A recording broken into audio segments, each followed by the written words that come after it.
Election 2024. 2 seats are up for grabs in a crowded Fargo City Commission race. This is the Fargo City Commission pre-debate show on WDAY Radio and The Flag. All right, welcome to it. This is going to be fun tonight, gentlemen. My sidekicks, my cohorts are with me. Steve Hallstrom, Scott Hannon. Hello, Jay Thomas. What's going on, brother? How you doing, guys?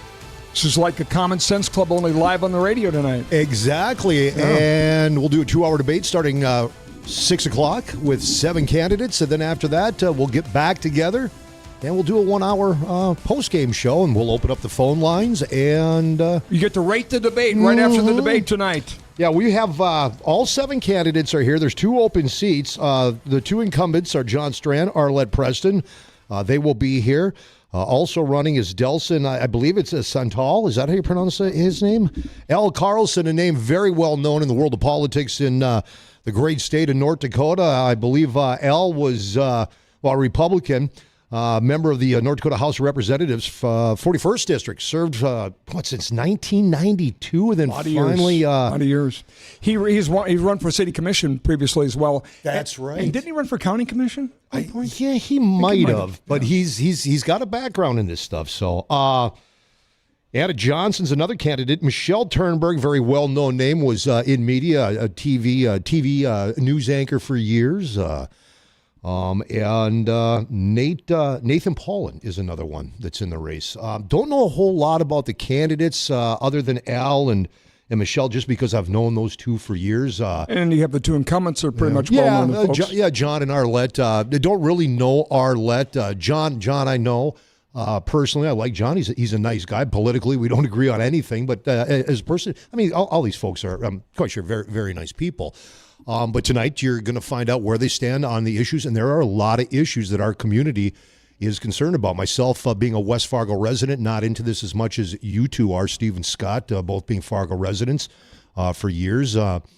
Before we get in and break down some of these candidates, as Fargo residents, Scott, I'll start with you. What are you looking for in a candidate? Passion. Okay. I think the passion to say, I'm going to go there and I'm going to make some significant changes and some differences.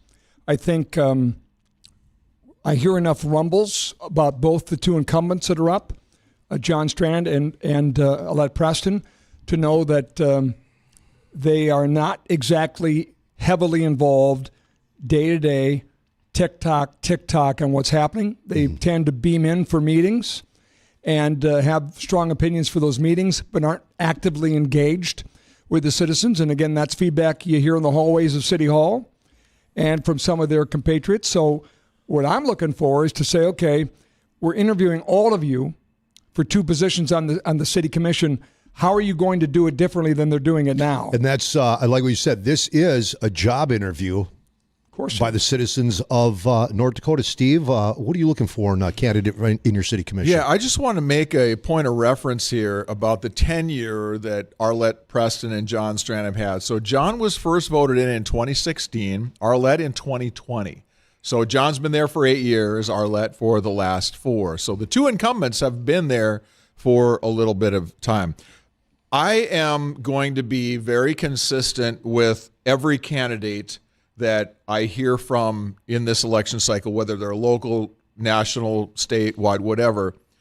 We have a spending problem with government right now, and it's my number one concern that we have, that we are rotting from the inside out with our institutions because we cannot stop spending. I want to hear candidates who are willing to say things like, next year I will commit to, I will not vote for a budget that raises prices by more than 1% or something like that. I want to hear from people that say, we don't have an unlimited amount of money. I want to hear people say, the government doesn't have any money. The only money government has is the people's money, and it's not really ours. I want to hear people say things like, we have needs and we have wants, and we have to be very clear what our needs are and what our wants are. So I want to hear people talking about watching the spending side of things. And you can't continue to vote for people that just shrug their shoulders and say, well, There's not much we can do. We just have to spend the money because we have all of these needs, and expect that you're going to have a fiscally responsible city commission. This is true whether you're talking about Congress or you're talking about the city of Fargo. So I want to hear that, and I also want to hear somebody willing to say something that's not going to be popular when it comes to some social issue we have, taking care of the homeless problem, for instance. Like, I don't care if I make anybody mad. I don't care if you call me a hateful racist or whatever. But the fact of the matter is, we've got to cut down on some of these things that we see in our community. I want to see people talking about tough laws. I want to hear people talk about the importance of law and order. I want to hear somebody talk about how we allow ourselves to have a downtown area where you can go down after dark and not feel like you're unsafe. So I want to hear people talking about some of these issues that we've seen recently flare up, along with somebody willing to say, I will make a decision. And we're not going to hold listening sessions with $50,000 consultants to decide how we want to do something as simple as when we allow people to get on the microphone at the city commission meeting. So I want to see leadership. I want to see somebody who watches the money. I want to see somebody that's not afraid to put something out there that's going to draw some criticism or ire from people who say you're being mean. I want adults in the room that can make adult decisions, because City of Fargo desperately needs that. Wow. Holy smokes, man. I agree I agree with everything Steve said. I do too. I think it's a very important part. And I also, I just say, crime. I want to hear passion on each of those issues. I don't want to hear talking points. I don't want to hear pablum. Yeah. I want to hear pound the table. Here's what I will do if I'm on the city commission. I, as someone that spends my money in Fargo, live in the metro area, I work in Fargo. My concern, crime. I am really concerned about what's happening with crime, and I want to know what these candidates are going to do to put a bite in it. We've got crime, we've got drugs. The drugs will lead to crime. We've got overcrowded jail, and it just doesn't seem to be going down. You can show us the numbers, but I'm not buying those numbers. I'm going to tie in what you're saying, Jay, to what Steve has said. I think more resources need to go to law enforcement. Yes, and I think we need to be smart enough to say, let's do this. Let's go back to pre-COVID money. Mm-hmm. Do you know how much federal money poured into cities after COVID? Oh, yeah. And they got addicted to the opium, other people's money. Yep. So let's go back to pre-COVID spending at a minimum. And let's start saying we're going to pour the resources we save into law enforcement. When your police chief comes to you as a city commission, or your fire chief says, this is what I need, there should be no hemming and hawing. Okay, that man or that woman that runs that department, whether it's police, fire, whatever it is, they know what they need. They're on the streets. They see it. Their officers see it every day. So if they say we need this, that should be priority right there. Priority number one. And you know what else? The city's gone woke. Big time woke. That's got to end too. The school board's going woke times 10. But when we're debating whether or not there should be a ceasefire in Gaza, rather than we're talking about law and order, or talking about fiscal sanity, or talking about, the downtown issues, pick your issue that you're concerned about, there is a whole lot of woke that needs to. Do you know we had a declaration that said Easter Sunday would be Transgender Day in Fargo, North Dakota? Mm-hmm. Now, here's my deal. I don't want any day. I don't need a heterosexual day. I don't need a gay pride month. Get out of the game. Exactly. It's a game. It divides never people. Ending. It divides people. Never ending. Unless somebody has a day, they're somehow not worthy. Get out of it. How about just American Day? Can we just have that? Just be Fargo Day every day. By the way, tonight's moderators for the debate, our very own senior reporter and anchor, Tom Tucker. He's done this many, many times throughout his career. And Ty Schonert, another one of our news anchors and reporters. Those two will be moderating the debate tonight. We're just here for the commentary. We're just here for the commentary and the Red Savoy Pizza. And there is a difference. And it's to be noted, I think, obviously, folks that listen to Steve or I on the flag, we give our opinions. This is what people tune into the radio for, is their opinions. Jay, they listen to the Jay Thomas Show. They want to know what Jay thinks about an issue. They want to know what your take is on an issue. Our role is different than that of Tom and Ty. Exactly. And we really pride ourselves on having a news team that is a journalist first. We're not about their opinions or what they think. They're journalists, and I think you'll detect that tonight from our crew. But I would add to that, Scott, while you're 100% right at what you say, the things that I am talking about that I want to hear tonight are not Republican or Democrat talking points. No, It's our lives. This is fiscal responsibility, which everybody on both sides of the aisle should be in favor of. And so you hope that somebody comes in tonight and says, look, if the rate of inflation is 3.3% or whatever it is in our country right now, that means our city budget shouldn't be going up twice that, more than twice that, which is what happened last time around. So, yeah, I can have my opinions on political things, but I'm just talking about how do we make a city work? What are the principles that we need? We need, to your point, Jay, we need law enforcement. We need good jails. We need good cops. We need good laws. If you don't have that, you got a problem. When it comes to mental health, we need to address that issue. How are we going to handle mental health instead of just saying, well, I don't know what we're going to do, so we're just going to blame somebody for something. That's not a strategy at all. Spending, we've got to watch what we're talking about with spending. So these things, I think, are common sense North Dakota principles way more than they are political talking points that Republicans or Democrats are going to sign on to. Couldn't agree with you anymore. Emails want to know, are we streaming this debate live tonight on our YouTube channel? Yes, we are. That will be the AM 1100, the Flag YouTube channel, correct? As well as the WDAY YouTube channel, AM 970? Correct and correct. Okay, and on our Facebook pages? Michael, on our Facebook pages, buddy? Yes. Okay. So all our platforms, you will be able to watch it live. We'll be archived there, in addition to obviously live tonight, but you'll be able to keep it going.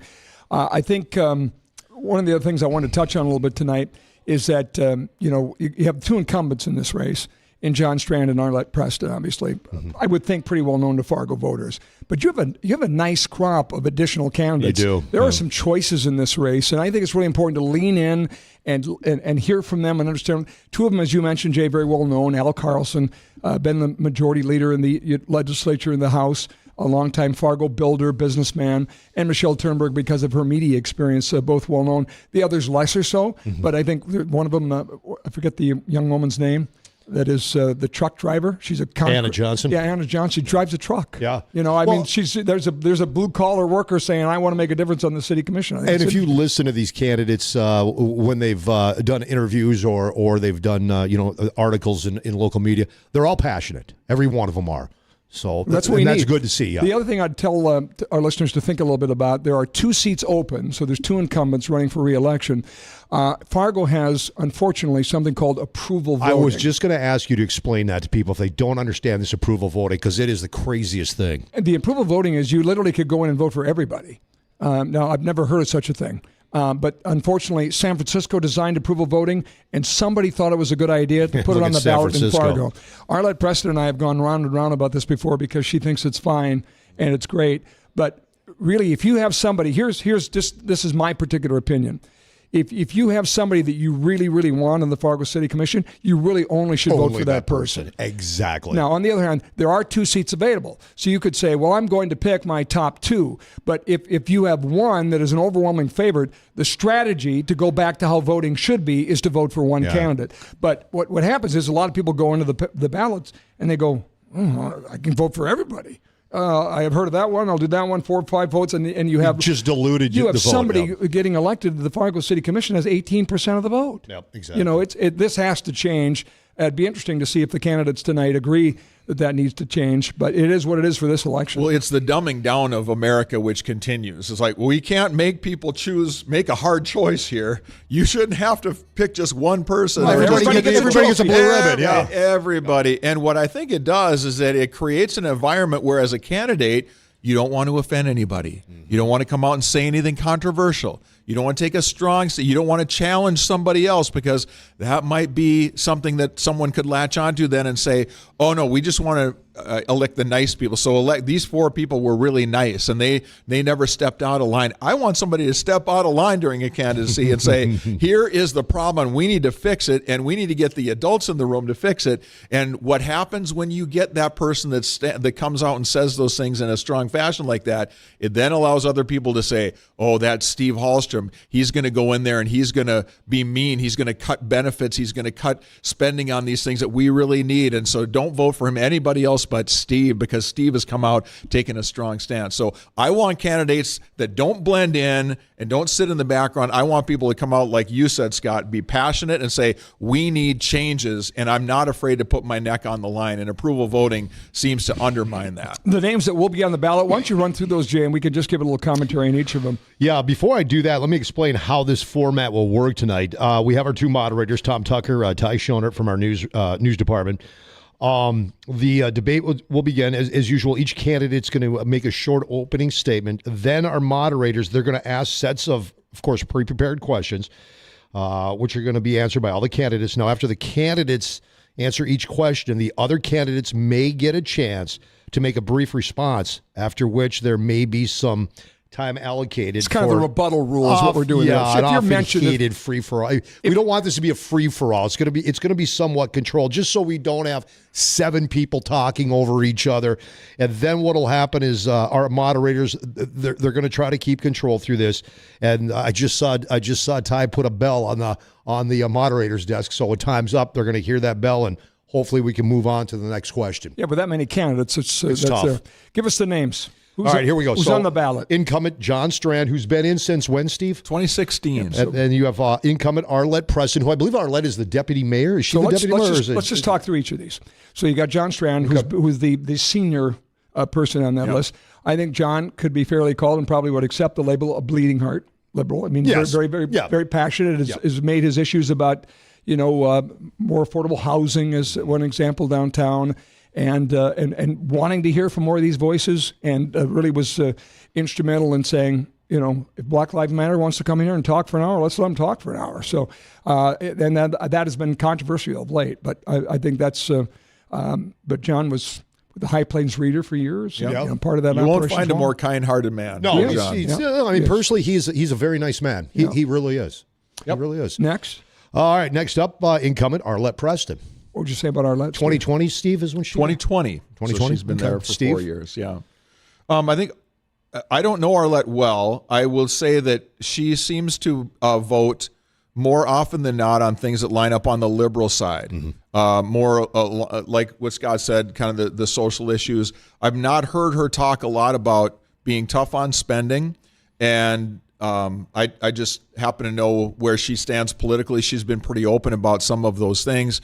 So I feel like I would put her and John together. My analysis piece here, disclaimer, my analysis piece is, I think it's been said pretty well among the three of us that we see a need for change within the Fargo City Commission. I'm not going to say anybody's a bad person or a good person, but something needs to change. We need a change of direction. And so when I see Arlette and John, I feel like those are two people that have their principles, they have their values, they have their priorities. They don't line up with mine, and they don't line up with fiscal responsibility often, nor do they line up with taking a hard stand on people that want to create disorder in our community and within the city commission meetings themselves. And so because of that, I am in favor of a change in those for those two seats.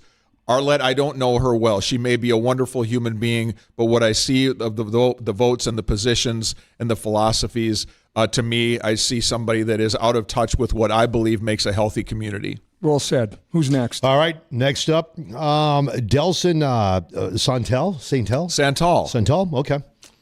Do not know much about Delson. I don't know these other names. I know Delson. He is a friend. Delson grew up on the north side of Fargo, great athletic family, played sports at Fargo North. He's a businessman, an entrepreneur in our community. He's a thoughtful, intelligent man. He also happens to be the only person of color, I believe, in our group of 7 tonight.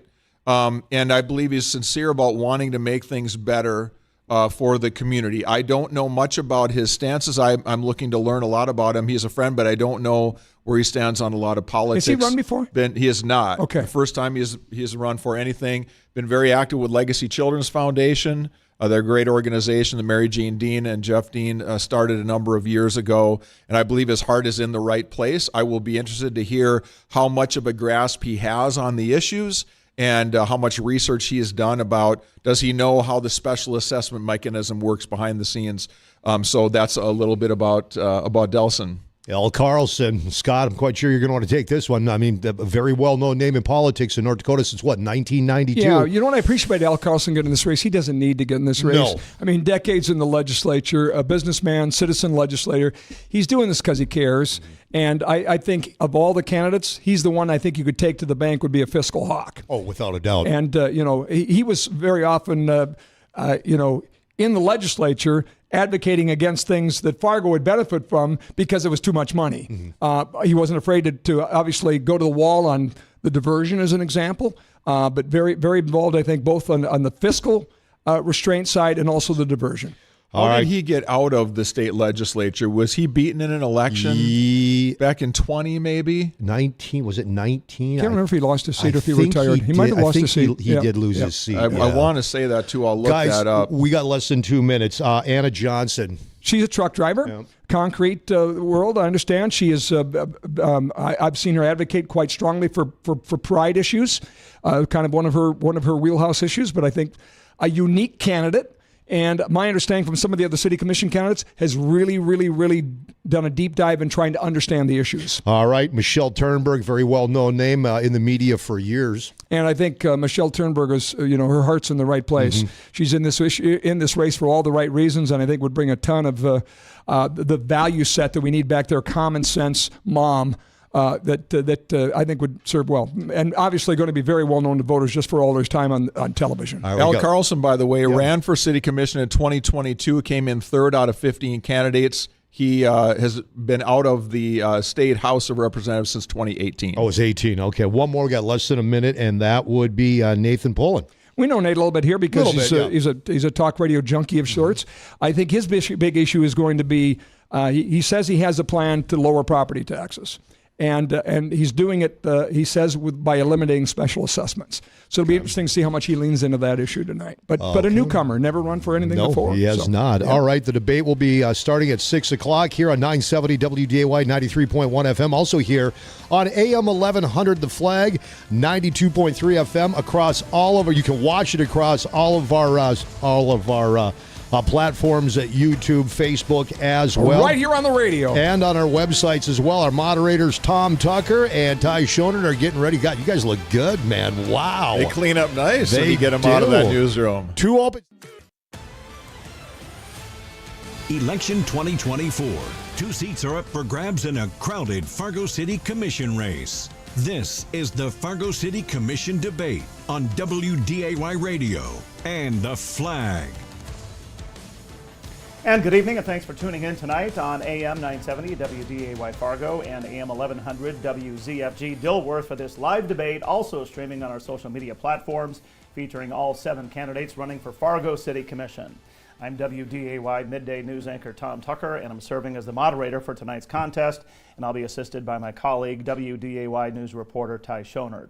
We're honored and pleased to have with us a City Commission incumbents, Arlette Preston and John Strand, who are seeking re-election, as it is their 2 seats that are coming open. The challengers also joining us in studio are Nate Pullen, Michelle Turnberg, Delson Santal, Al Carlson, and Anna Johnson. Thank you all for participating tonight. It's great to have you all with us. Right now, Ty, if you would please give us a brief overview of the format we'll be following for the next 2 hours. I'll be serving as your rules moderator for this evening, so feel free to ask any questions to me if you wish. At any point in the debate, if you hear this sound, that means you need to begin wrapping up your statements. We have a lot of people to get to. If you hear it a second time, we do need to move on, so please wrap up your statements at that point. Each candidate will have 1 minute for opening statements. When we enter the debate, each candidate will have 2-minute responses for each question. If another candidate mentions you by name, Tom will determine if the mentioned candidate is allowed a 1-minute rebuttal. He will call on you for a response if one is given. The order of the speakers are completely randomized with one exception. Each candidate will speak first and last at some point. First speaker, last speaker at some point in this debate. When we begin to wrap up, there will be a 2-minute closing statement for each candidate. Let's be civil, respectful, and concise. Best of luck to each candidate here sitting today. And we'll also be taking breaks at roughly the top and the bottom of each hour, so know that will be the case as well. Time now for question 1. We begin with Delson Santal. What do you see as the most pressing problem for the city of Fargo, and what do you propose to fix that problem? Yeah, and sorry, weren't we doing the opening statements first, or? My apologies, and yes, and thank you. I was a little over anxious. Go ahead. No problem. Oh, okay. Why don't you go ahead, please, Delson? Yes. Yeah. So, hello, everyone. I'm happy to be here. My name's Delson. I was born in Haiti, and I grew up in the Golden Ridge neighborhood. From there, I went to Madison, Ben Franklin, Fargo North, and Concordia. Graduated with a psychology degree, and I wrestled for the Cobbers. After graduation, I've had a diverse professional journey. I've been in sales, law enforcement, corrections, coaching, nonprofit, and barbering. Today, I own 2 barbershops, and I'm part owner of a barber school in the region. I give back to the community as a assistant wrestling coach at Concordia, and I serve as a board president at Legacy Children's Foundation. So the big question, why should you vote for me? I am not afraid of any challenges, hence the reason why I've been in various industries. I'm passionate about this community, and there's a struggle that a lot of the middle-class families are facing, and I'm here to fight for them. Thank you. Thank you for that. John Strand, your opportunity for opening statement.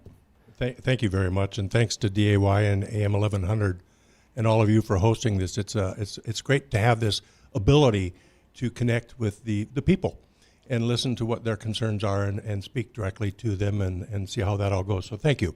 I'm in my 8th year on the City Commission. I had 8 years on the school board before that. You know, I'm a small business owner. I've owned the High Plains Reader for nearly 30 years. So I'm a member of the media and kind of have a fourth estate mindset of asking questions and looking for transparency and looking for accountability because of my professional background. My hometown is Crystal, North Dakota. I went to high school in Hoople, up in the Cavalier, Pembina County area. I graduated from NDSU in 1977.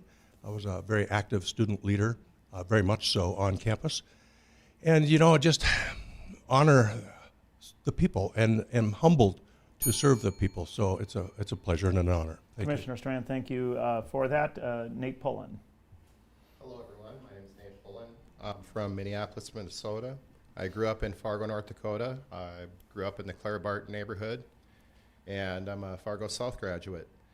There used to be a time where we used to be able to go to bed with our front doors open, fresh air coming in our doors at night, our windows open, and I think that a lot of people don't feel that safety anymore in the city of Fargo. So when I heard that there was positions coming up here, I thought I would throw my hat in because one thing that really matters to me is the homelessness downtown and the addiction-related problems that we have in Fargo. I'm a survivor of addiction. Through 98, through 2006, they were some of the worst years of my life. And I'm a living testament that people can change. And someday they can run for office, maybe city commission. I have a really good plan on alleviating the mills, lowering property taxes, and bringing in a 501c3 to run the jobs training, educational, mental health, and addiction services facility that I've been working on for the last 2 months. Thank you for that. Yep. Commissioner Arlette Preston. Good evening. My name's Arlette Preston. I have been serving for the past 4 years on the Fargo City Commission. I previously served on the commission for 8 years back in 92 to 2000 as well. My background is in nursing, and I owned and operated my own business for 16 years, which was an in-home service for the elderly. In my past 4 years on the commission, I have worked on increasing transparency and responsiveness of our local government. With my efforts, the financial management of the city's budget is more open to the entire commission and to the public. Affordable housing is getting out of the reach for many in our community. With my leadership, a regional housing study has been completed and regional strategies will be developed. Long-range planning for finances must be a priority, and I've been working to get that done. In order to plan for our future, we must have a clear understanding of the financial status of the city.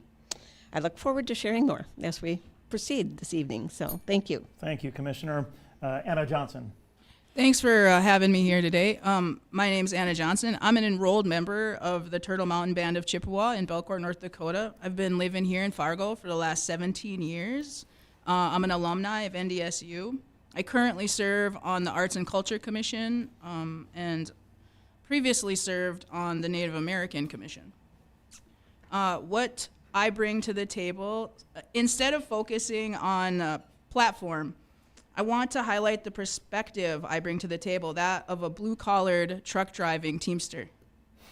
When you look at the agendas and the minutes of the City Commission meetings in the past, there are a few common themes: tax incentives, rezoning, infrastructure, proposals, the Fargo Growth Plan, police and social service reporting. And my promise is this: it's in advocating for what is best for Fargo. My privilege is to represent the residents of Fargo, and my responsibility is to be in constant communication with the residents to make sure we grow the city. Thank you, Anna. Next, Al Carlson. Well, thank you for hosting this tonight. It's always good to see everybody's faces. It's a lot smaller group than last time when there was 15 of us. I am Al Carlson. I've lived in Fargo since for the last 54 years. Graduated from NDSU. Was a teacher at Agassiz Junior High. During the summer, I'd sell real estate, so I have been a real estate broker. And for the last 44 years, my wife and I have had Carlson Construction, been building homes and condos and office buildings. And in 1992, I had the privilege of being elected to the legislature, the North Dakota legislature. And for 10 of those years, I was the leader in the House of Representatives. I think the skill set that I've developed from all of those various backgrounds make me a very qualified candidate for the City Commission. And I will guarantee you one thing, that I'm a hard worker. I'm a straight talker. I will use a lot of common sense in being a real good conservative voice on the commission. Thank you, sir. Finally, Michelle Turnberg. Thank you. My name is Michelle Turnberg. I've lived in Fargo for the past 30 years. I went to Concordia College, where I received a degree in biology, and then also attended Minnesota State University Moorhead, where I earned a degree in mass communications and broadcast journalism. I worked in the media for 16 years, spending the majority of that time in viewers' living rooms, gaining their trust while honestly reporting local news. Much of that time spent telling the public about local politics and covering city government. I got to know the workings of the city and many of the challenges that we face as a community. I decided to step up and run for City Commission after I was approached with the idea by some passionate community members. I then decided that instead of complaining about what is going on with our local government, I believe it is up to each of us to do what we can to be involved with our community. For some, like myself, that means serving. I would like to be part of working towards the common goal of making our community better for all residents. Some of the top issues I believe we should focus on include representing all of Fargo, focusing on law enforcement and first responders, employing thoughtful and measured growth strategies and budgeting, and addressing drug addiction and homelessness. Thank you, Michelle Turnberg. Appreciate that. Now, the first question. Delson Santal, again, what do you see as the most pressing problem for the city of Fargo, and what do you propose to fix that problem? Yeah. So homelessness, public safety, taxes, affordable housing.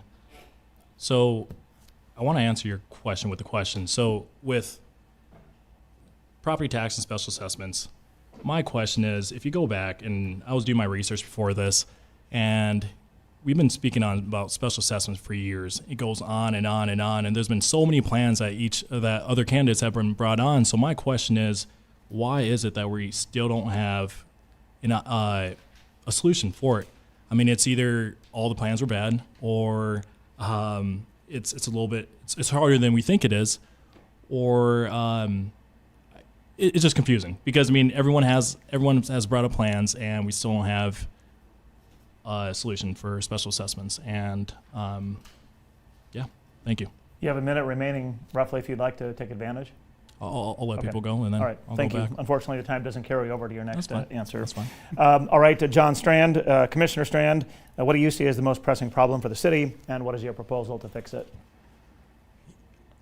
In the past, when I was running for election, I told folks, in my opinion, the most pressing issue was flood protection.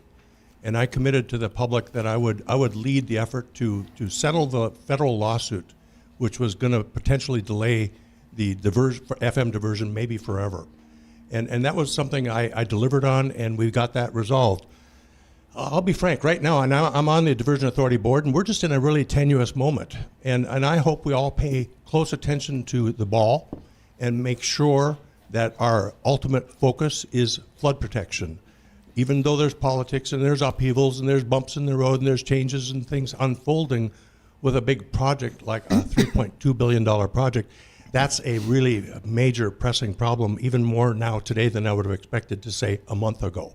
Okay, on top of that, and Nate, thank you for addressing and mentioning the addiction issue. Social issues, behavioral health issues, addiction issues, that's just inherent in our community.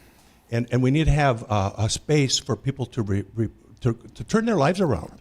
And we as a community need to embrace folks who invest in their lives and turn them around. So that feeds into so many things in our community. The housing topic, across the board, the spectrum of housing, from affordable housing to high taxes for people in their current housing, to neighborhoods at risk for core neighborhoods with no place to go, and with the homeless population, the people on the bottom end that need sustainable housing or supportive housing or need housing. And there's many with mental health issues, many veterans on the streets. There's children on the streets that are becoming more homeless now. The addiction issue is just paramount. And this is a concern for all of us. These are our family members. These are our brothers and our sisters and our children. And it's a workforce development issue. If we get people healthy and better, in life, they're going to have a more contributing role in our society. So. Yep. Thank you for that. Nate Pullen, the city's biggest problem and your solution for fixing it. Yeah, so I think one of the biggest problems would be the discretionary expenditure, the wasteful spending that happens at a city level. And I think that we need to tighten that up a little bit. And when John was talking about the mental health and addiction, I have learned so much about addiction throughout the years, and if we can get a 501c3 like NDSU has up there, like the NDSU Foundation, we can get funding, we can get grant money, we can go 100 miles into Minnesota, we can take Minnesota, a couple of the Whiter, Upper Red Lake, all of North Dakota. We can probably end up getting about 20 different grants, federal, state, and it would be for education, jobs training, mental health and addiction services, that we would provide the property, we would get the funding for the building, keep it on city property, so we can keep the 501c3. With that, we can fund law enforcement, we can first responders, we can get them to up to an average pay rather than $2 below the average pay for first responders, fire, and police. And another thing I would like to do with that 501c3 is make it so we take less stress on the general fund, because in the end, that's how you lower the mills and how you get property tax relief. And if you don't own a home, I would also probably introduce a renter ordinance of 2 to 5%, because in the state of North Dakota, there is no cap on how much a landlord or a property management company can raise your rent. And I think that that's very important, because there's a lot of people out there that are suffering. I know some people that have $1,000 rents and they're paying $120 to $280 per month more on a new lease. We need to really fix that for the lower income people, because there's a lot of people suffering, and that really hurts their pocketbook. And when they go to the grocery store, they really have to minimize what they're buying. So those are some issues that really need to be addressed. Thank you. Commissioner Preston? So, as been mentioned before, housing is probably, in my mind, the biggest challenge in front of us. The housing study that was recently completed shows that we need metro-wide about 17,000 new homes in the next 10 years. That's not so out of the ordinary. It's about what we've been building for the last 10. But what is out of the ordinary is that we don't have housing getting built for those that are at an income level of about $30,000 a year up to $80,000 a year. So it's that missing middle is what it's called. And to be honest with you, it's really tough for developers, builders to do those right now. So we really have to sit down with developers, financial institutions. We need to come up with a long-range funding plan to help bring some resources to the table to ensure that housing is available, it's affordable, it's adequate, and attainable for people in the entire spectrum. Now, that also leads into the whole issue of homelessness. There certainly has been more and more evictions happening, and that's related to increasing rent and the inability for people to stay in their homes. So Yeah, I mean, we need to fix this whole spectrum of housing, especially on the mid to lower end, and that's our biggest challenge in my mind. Yeah, MetroCog determined that in Fargo alone, about 8,300 housing units are needed over the next 10 years. Yes, exactly. So, interesting facts to consider for sure. Yep. Thank you for that. Anna Johnson, the biggest problem the city is facing and your solution. I think right now one of the biggest problems we're facing is our issues that we're having with the police and our crime. Like, just in my basic research, if you just Google Fargo's crime rate, just barely skimming the surface, it says that our crime rate is 47 per 1,000 residents, and Fargo has one of the highest crime rates in America compared to all the communities in the United States. That is the first thing that pops up about our city. So how is that something that is taken care of? What is our police chief doing? And you're hearing about more instances of people getting attacked and then not getting the services immediately. Why do we put our taxes and our money into the substation if the police aren't utilizing it to really help our people downtown? And I have a lot more questions that I would like to ask and talk with the police chief about. I think that crime is not going down, and for some reason they seem to think it is. And we are not Mayberry anymore. We will not be able to leave our doors unlocked. We are a growing city that will continue to keep growing. And with that, crime will keep growing. And we cannot be blind to something that's right in our face. Anna Johnson, thank you for that. Al Carlson. You know, the Fargo has grown a lot. When I started building, there were 54,000 people in Fargo. There's 134,000 people today. So there's going to be growing pains with this. I agree that law enforcement and crime is a problem. I mean, I was just shocked when our police officer was shot on 25th Street. That doesn't happen in Fargo, North Dakota. So, and funding is also priorities. You need to decide, as a city commissioner, where your priorities are. And if your priorities lie with any of the topics that have been brought up, if it lies with law enforcement, then by golly, you better scrutinize that whole budget and find a way to best provide the costs, the benefits, the equipment that's needed by fire and police to run the city and to protect it. Because people do want to leave their houses with the windows open and not worry about being broken in, or have the windows knocked out of their car when it's sitting out on the street. Or not be worried about having your kids go to school and not having a resource officer there. So that's a big deal. There also, Fargo is not an island. The city must cooperate with the county and the state when it comes to things like homelessness. We have a housing finance agency. There are many options out there that can be used, and we need to partner with those if we expect to get answers to those problems. I also agree that if we don't address the whole mental health issue, we're still going to keep filling all of our jails, and they're going to be refilled by the same people again unless we find a way to deal with those. So there's lots of issues, but we need to have commissioners that focus on solutions. I found in my experience it's easy to identify a problem. It's many times difficult to find a solution, especially if it costs money. You might have to prioritize, you might have to unfund something else, but you need to fund your priorities. Al Carlson, thank you. And Michelle Turnberg. I wholeheartedly agree that we need to find the money to cover these topics that we're discussing. And for me, one of the most important is law enforcement and our first responders. Those tragic events that happened last summer, as Al spoke to, the shooting really left a deep scar on our community. And I think we're still reeling from that. But now more than ever, we need to support our officers, our firefighters, our EMTs, as much as possible. And I think that should be a priority when we're putting our budgets together.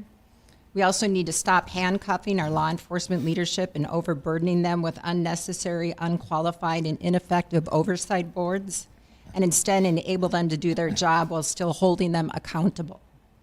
Crime deterrence and prevention is a must for a growing community, and we need to give our brave frontline workers the support they need. Just watching the news tonight, there were several instances of horrific crimes going on in downtown Fargo, and I want to feel safe if I'm going downtown to utilize all these beautiful facilities that we've built and worked hard to grow. So I think law enforcement is vital, and supporting them 100% finding the money in the budget to support them is of utmost importance. Michelle Turnberg, thank you for that. Time now for question number 2, and we start with you, Michelle. Will you pledge to vote against any budget that increases spending, and can the city return to pre-COVID spending levels? Yes, I think we just have to do it. It's just a matter of making the decision and finding where that money is going and where it's not going to go in the future. Definitely it's a different time than it was back with COVID, but prior to COVID. But I think we definitely need to get back on board, get back to that way of thinking. The money came in after COVID and people got used to the money coming in. And I think that's something that we need to set a reset button on and really get back to basics, prioritize the spending, back law enforcement, and then see what we can do for the city. Thank you, Michelle Turnberg. Commissioner Preston, will you pledge to vote against any budget that increases spending, and can the city return to pre-COVID spending levels? You know, I think it certainly can return to pre-COVID budget levels. However, we also have to understand that COVID created a lot of issues. One of them being, we can see it in the price of concrete, in the price of materials that go into infrastructure. We can certainly see it in our market, labor market. So this year, we're focusing on getting salaries to a level that is competitive. One of the most important pieces, and certainly a large part of the general fund budget, is staff salaries. We will be dealing with that this year. So, you know, I think eventually we can get back to pre-COVID levels, but it's going to take a few years for everything to level off. And I would say in a few years we could. I just want to make sure I heard you clearly. Will you pledge to vote against any budget that increases spending? At this point, I would have to say no, because we have priorities that we need to fund. Thank you for that, Commissioner. Thank you. Nate Pullen, the same question, and I can repeat it as well if you'd like. Yes, so I'm glad that Arlette Commissioner Preston threw in there that she would be raising taxes, because there's actually no choice. There's issues that need to be handled, she said. And she has said that before, that taxes would go up. I'm not for that. I'm not for the discretionary expenditure spending.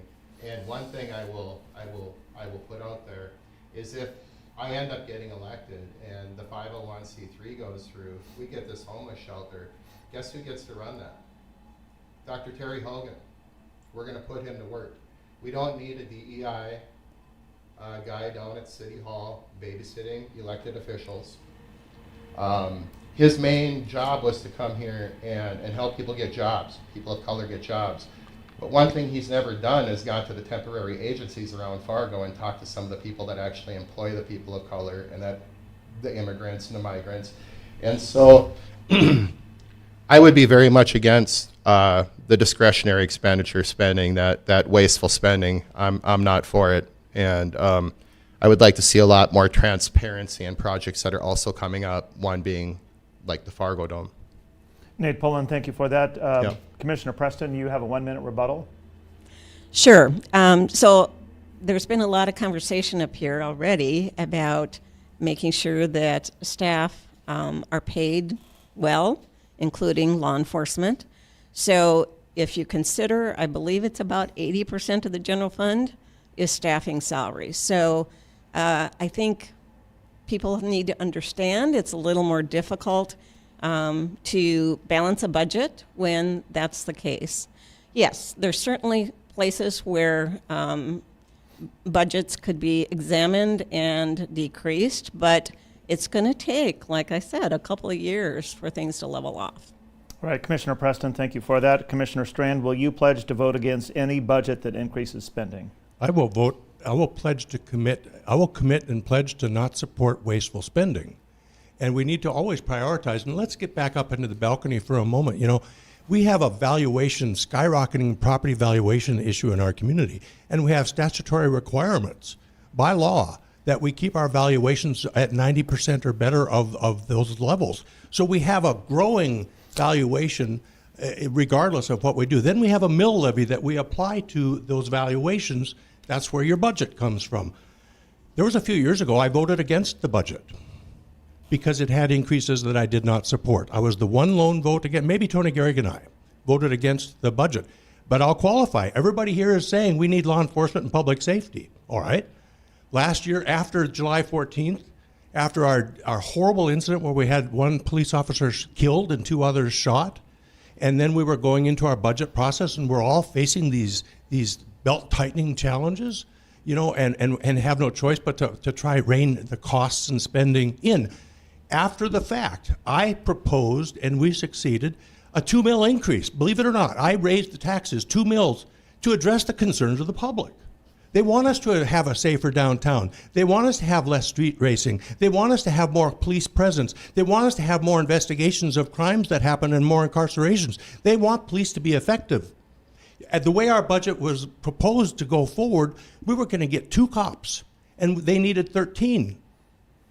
So at least at this point, that 2 mils dedicated to public safety, to the law enforcement, to fire departments. We have fire station number 8, 15 new firefighters we need to fund to provide safety and protection to the public. You know, so yes, there's times we need to invest more, just like in my business or anybody's business. If you have a challenge come to you, you address it. Sometimes that means putting more fuel on the fire.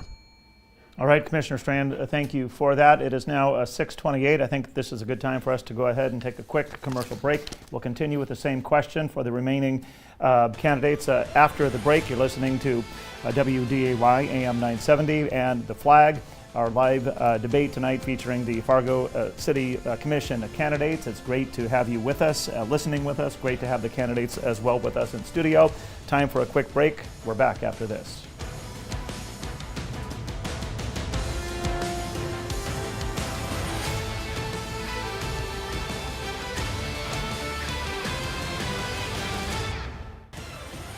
Seven candidates, 2 open seats. This is the Fargo City Commission debate on WDAY Radio and The Flag. And you are listening to this live debate featuring the 7 candidates running for Fargo City Commission, being broadcast right now on WDAY AM 970 and The Flag, also streaming on our social platforms as well. I'm Tom Tucker, joined by my newsroom colleague Ty Schonert. We are still asking the question of our candidates: will you pledge to vote against any budget that increases spending, and can the city return to pre-COVID spending levels? Al Carlson, your turn to answer that question. You know, it's interesting to listen to all the answers because you're not quite sure where they're going to go. But budgets are very difficult things to understand, especially a large city budget. There's many moving parts to it.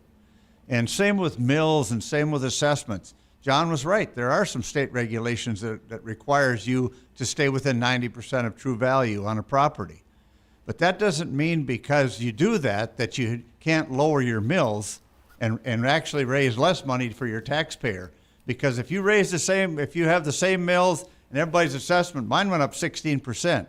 So automatically my taxes went up 16% because the assessments went up and nobody lowered the mills. So those are the kind of things. The cost containment needs to be addressed at the city level.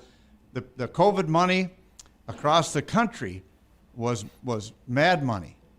And some of it shouldn't have been taken, and it was.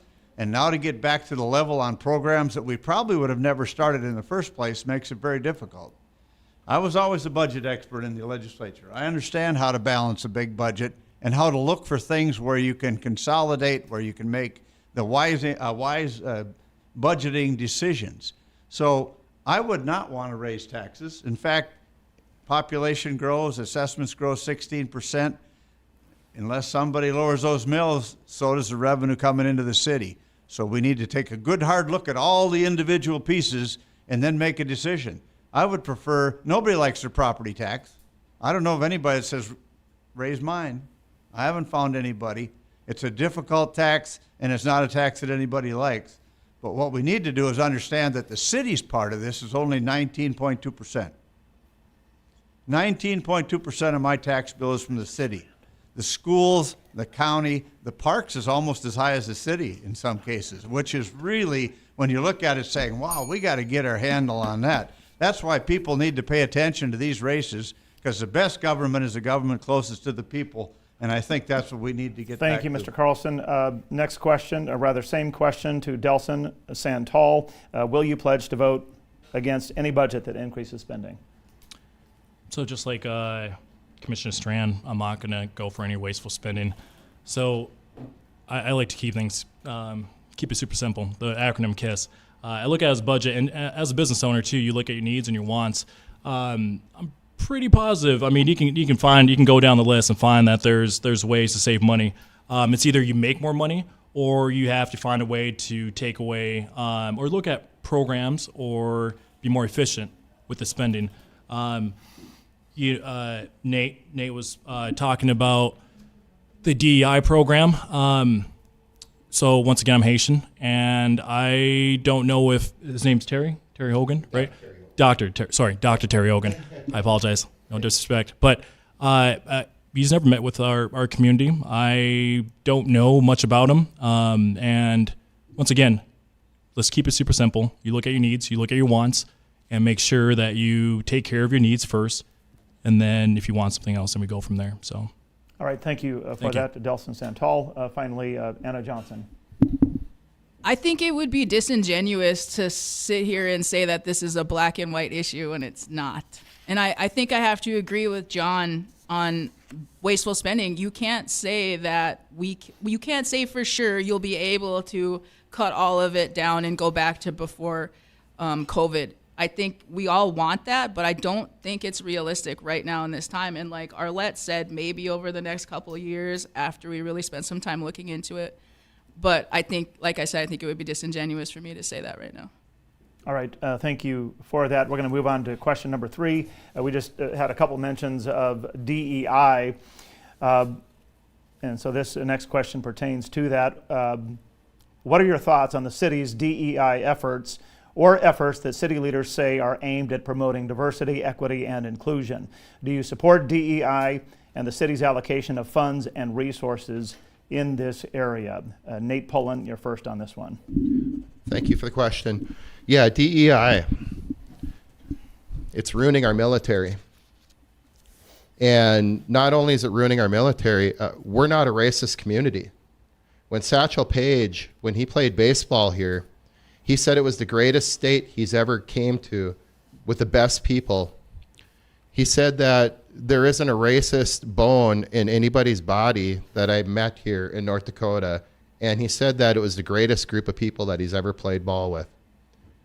I still feel that same way. Like, we have a great community. We're a melting pot of diversity from all over the world. That's one of our strong points here. And I see that diversity every day when I go to the YMCA. And I make it a point to talk to people that are from Afghanistan, Syria, Haiti, from all over the Middle East. And the stories I get to hear, I wish you guys could hear some of these stories, because they came from war-torn areas.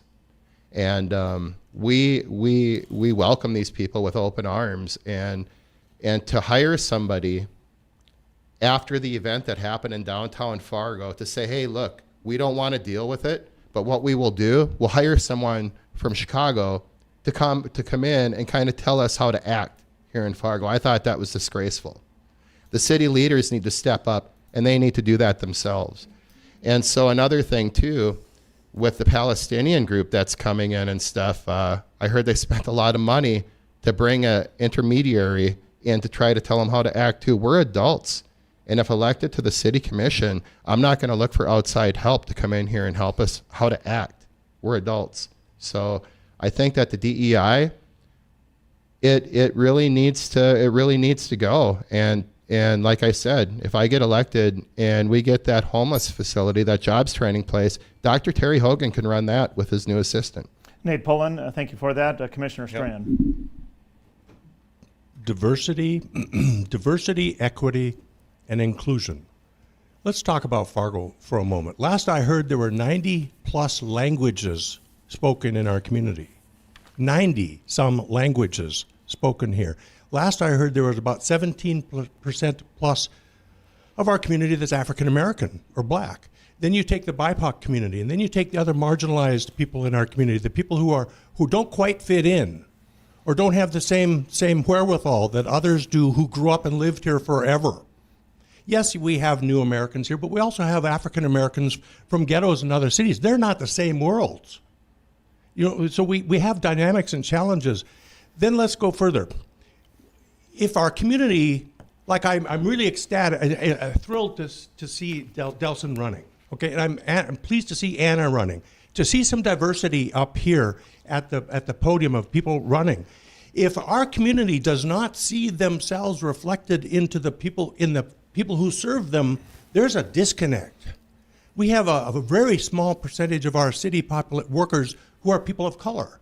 We have challenges in our law enforcement departments to bring in people of color, people of different religions and ethnicities, so that if you knock on a Muslim door, you know the culture of Muslim people and you understand them versus not knowing anything about their culture. Or if you have an interaction with Native Americans, you have a little bit of humanity and understanding about what they've gone through in life and some sense of their realities. If you have people who are homeless or fighting addictions or whatever these issues are, we have to have some heart.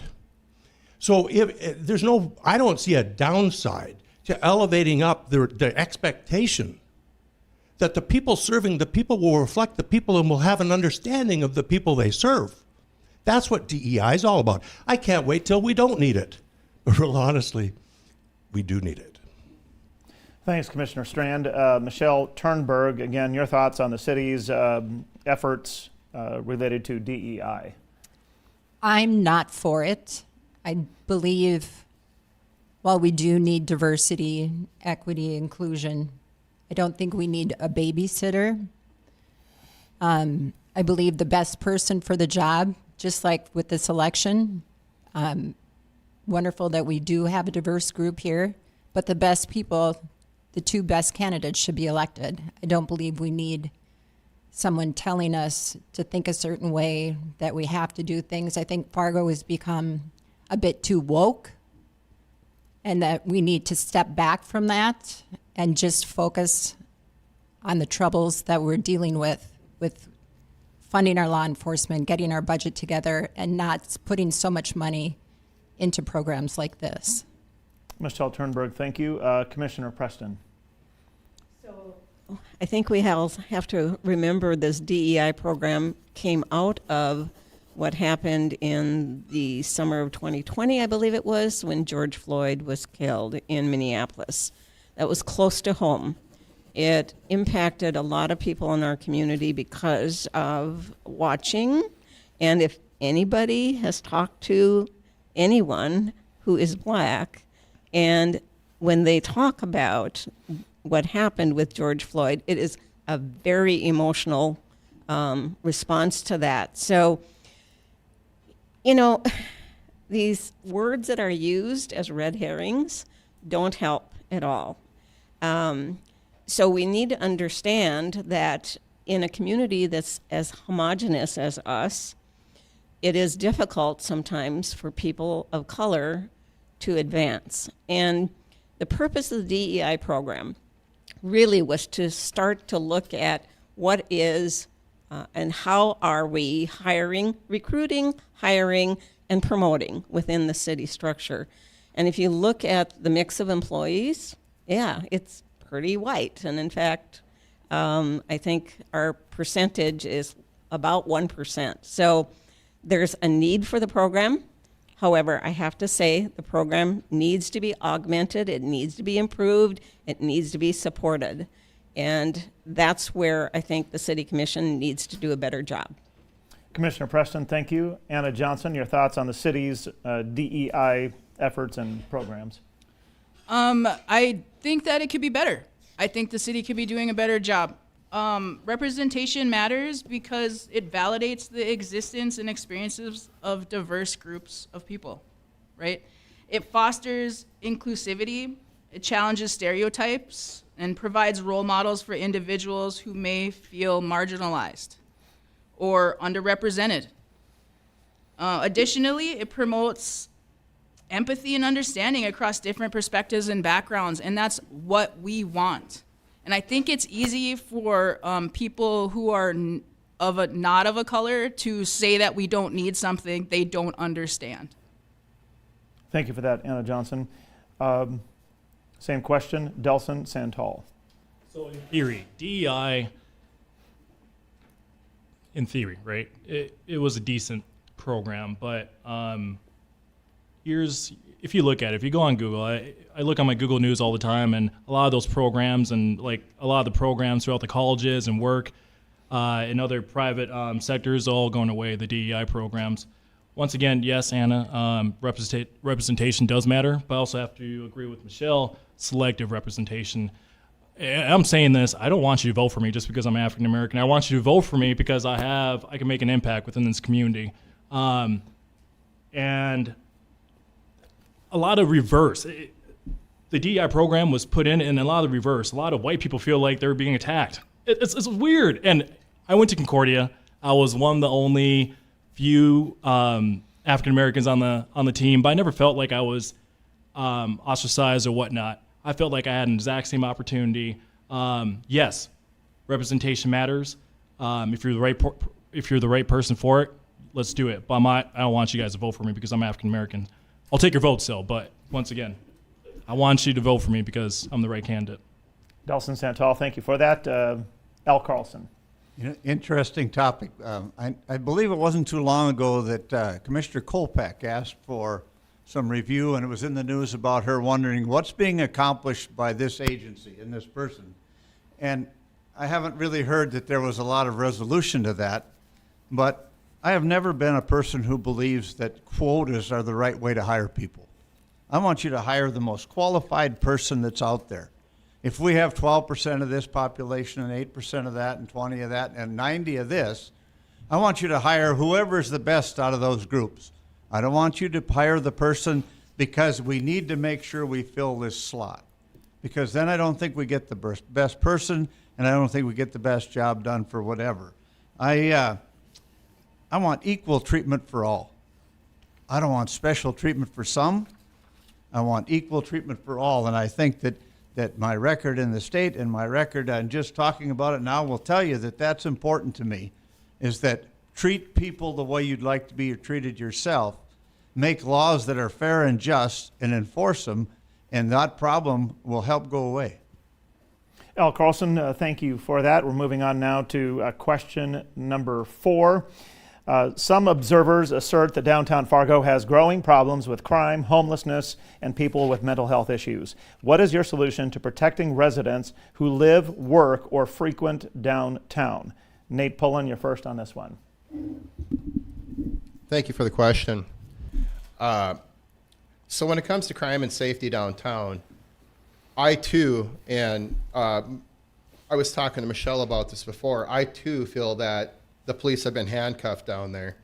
And I'm very pro law enforcement, and I think that it's time to unhandcuff law enforcement, let them start arresting people down there as vagrants that are down there causing problems. I'm for that. They get a choice. They can better their lives, or they can keep that revolving door of going to jail, sometimes paying their fine, sometimes not paying their fine, sometimes having a warrant for their arrest, sometimes not. But we really need to unhandcuff law enforcement. A lot of developers and a lot of private owners down there put a lot of money into a facelift, and a lot of businesses did, and they deserve to have that experience down there for the family and kids down there that want to go down and congregate. I've heard a lot of people don't want to go down there because they just don't feel safe. And I think that's terrible for all the business owners downtown.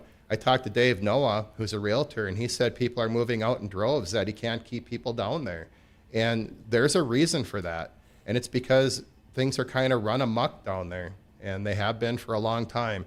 And I think that giving the law enforcement the tools and the authority that they need to do their jobs in a professional and safe manner within the police standards, the Fargo police standards, is the way to go.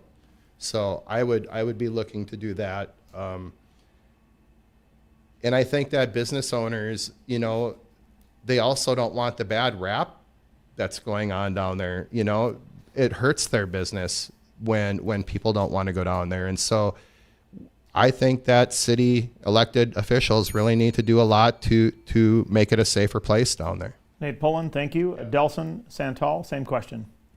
Can you repeat that question? By real all quick, means, Tom? and feel free to ask that at any point, candidates, please. Some observers assert that downtown Fargo has growing problems with crime, homelessness, and people with mental health issues. What is your solution to protecting residents who live, work, or frequent downtown?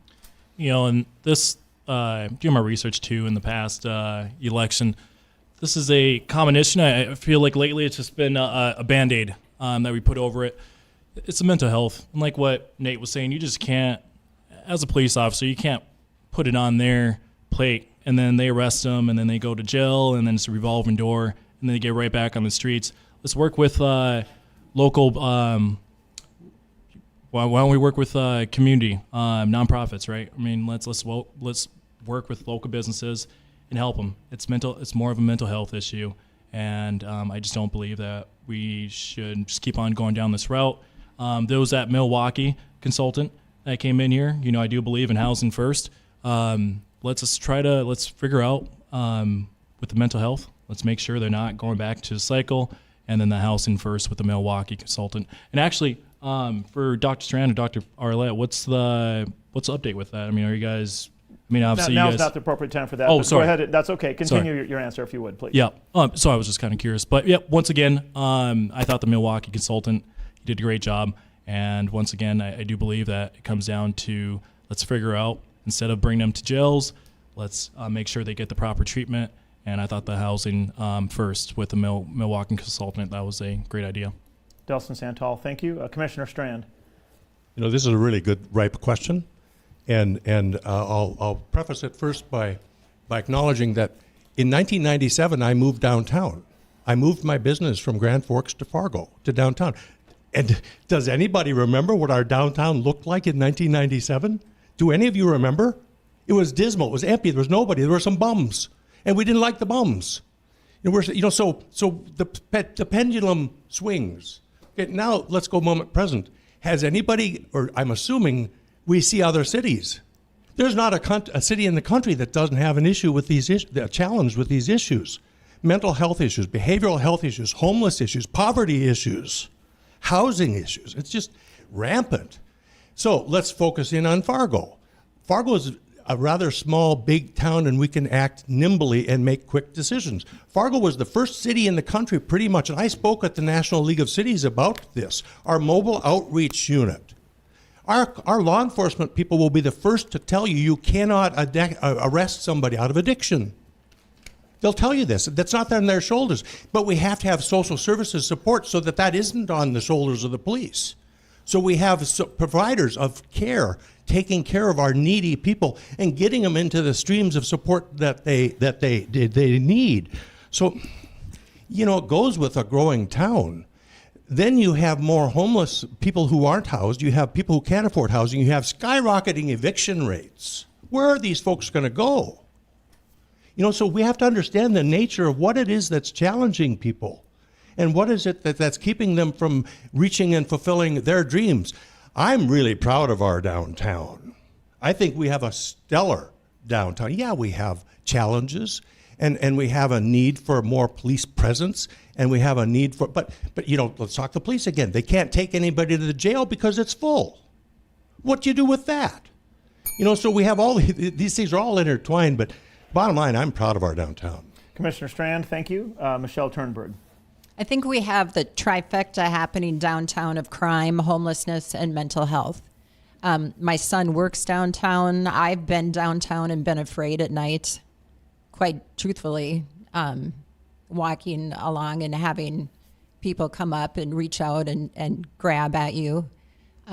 That's not a good feeling.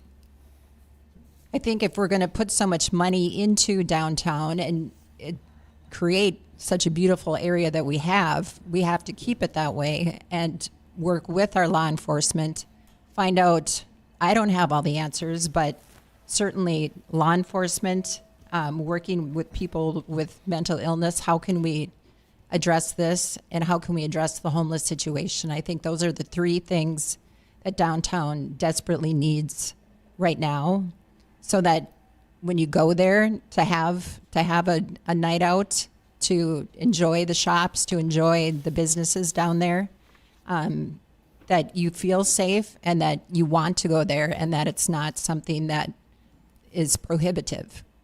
So those are three things I think that we definitely need to address when discussing downtown. Michelle Turnberg, thank you. Next, Al Carlson. Tell me the question again, because it's Yes, sir. kind of circled. Yes, some observers assert that downtown Fargo has growing problems with crime, homelessness, and people with mental health issues. What is your solution to protecting residents who live, work, or frequent downtown? Well, the obvious answer is police protection and enforcing the laws we have on the books.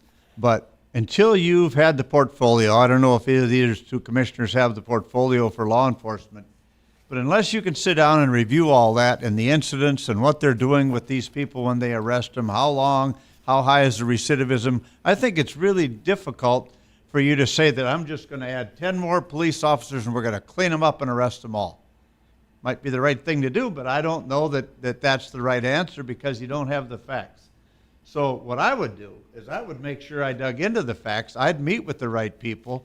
I'd gather all the information, and then I'd make a decision based upon the information I got back. And if that information required more officers, required more walking officers on the street, it required more officers on a motorcycle cruising the strip, then that's exactly what I would support if that's what it took to clean it up. And if it required a place for these people to go, that we need to invest and work with the state and the county on mental health places to send some of these sick people, that's what I would do. But to just say that you have the answer, police protection is a big part of it, but you need to know the facts before you jump into that. Al Carlson, thank you. Next, Anna Johnson. I think that you can't reinvent the wheel with this conversation. I think that this is one of those things where we are a growing city. And like John said, I'm proud of our downtown. We've all been in Minneapolis. You know what that's like. Let's not lie to ourselves, okay? So we have a handful of people who are hanging around downtown. Homelessness is not a crime. Being homeless is not a crime. We have a housing problem, okay? We need places for these people to go. And yeah, we might need more services. How do we know right now that what we're talking about isn't being done within the city? How do we know what actually needs to be done if we're not having that conversation with the businesses and the owners and the community at large of what needs to be done? And that is what I think we need to do. Thank you for that. Anna Johnson. Next, Commissioner Preston. So of this group sitting here, I think I'm the only one that lives downtown, been living there for 17 years. And yes, I've seen a lot of change happening in those 17 years. Let me clear up the perception. Downtown is relatively safe. It is as safe as it is in any other part of this community. I do understand fully the businesses are concerned about individuals on the sidewalks. Yes, we need to deal with that issue. And we had a Housing First specialist come in from Milwaukee, Wisconsin. He was great. Milwaukee has basically gone down to a zero chronic homeless rate. And their overall homeless rate has gone way down.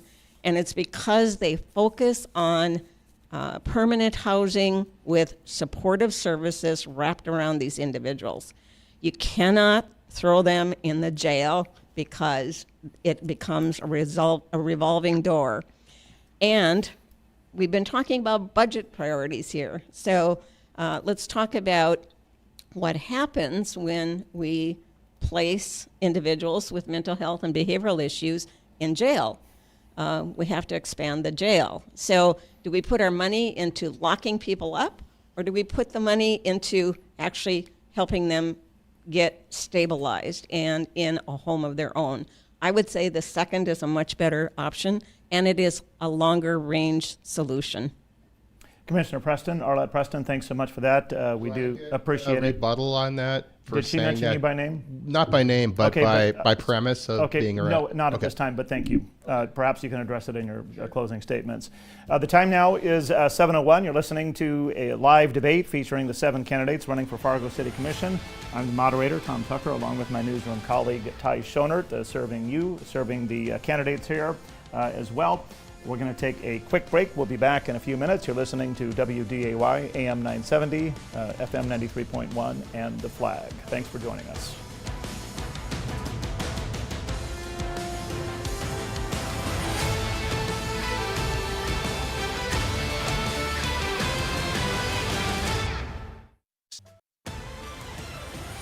Seven candidates, 2 open seats.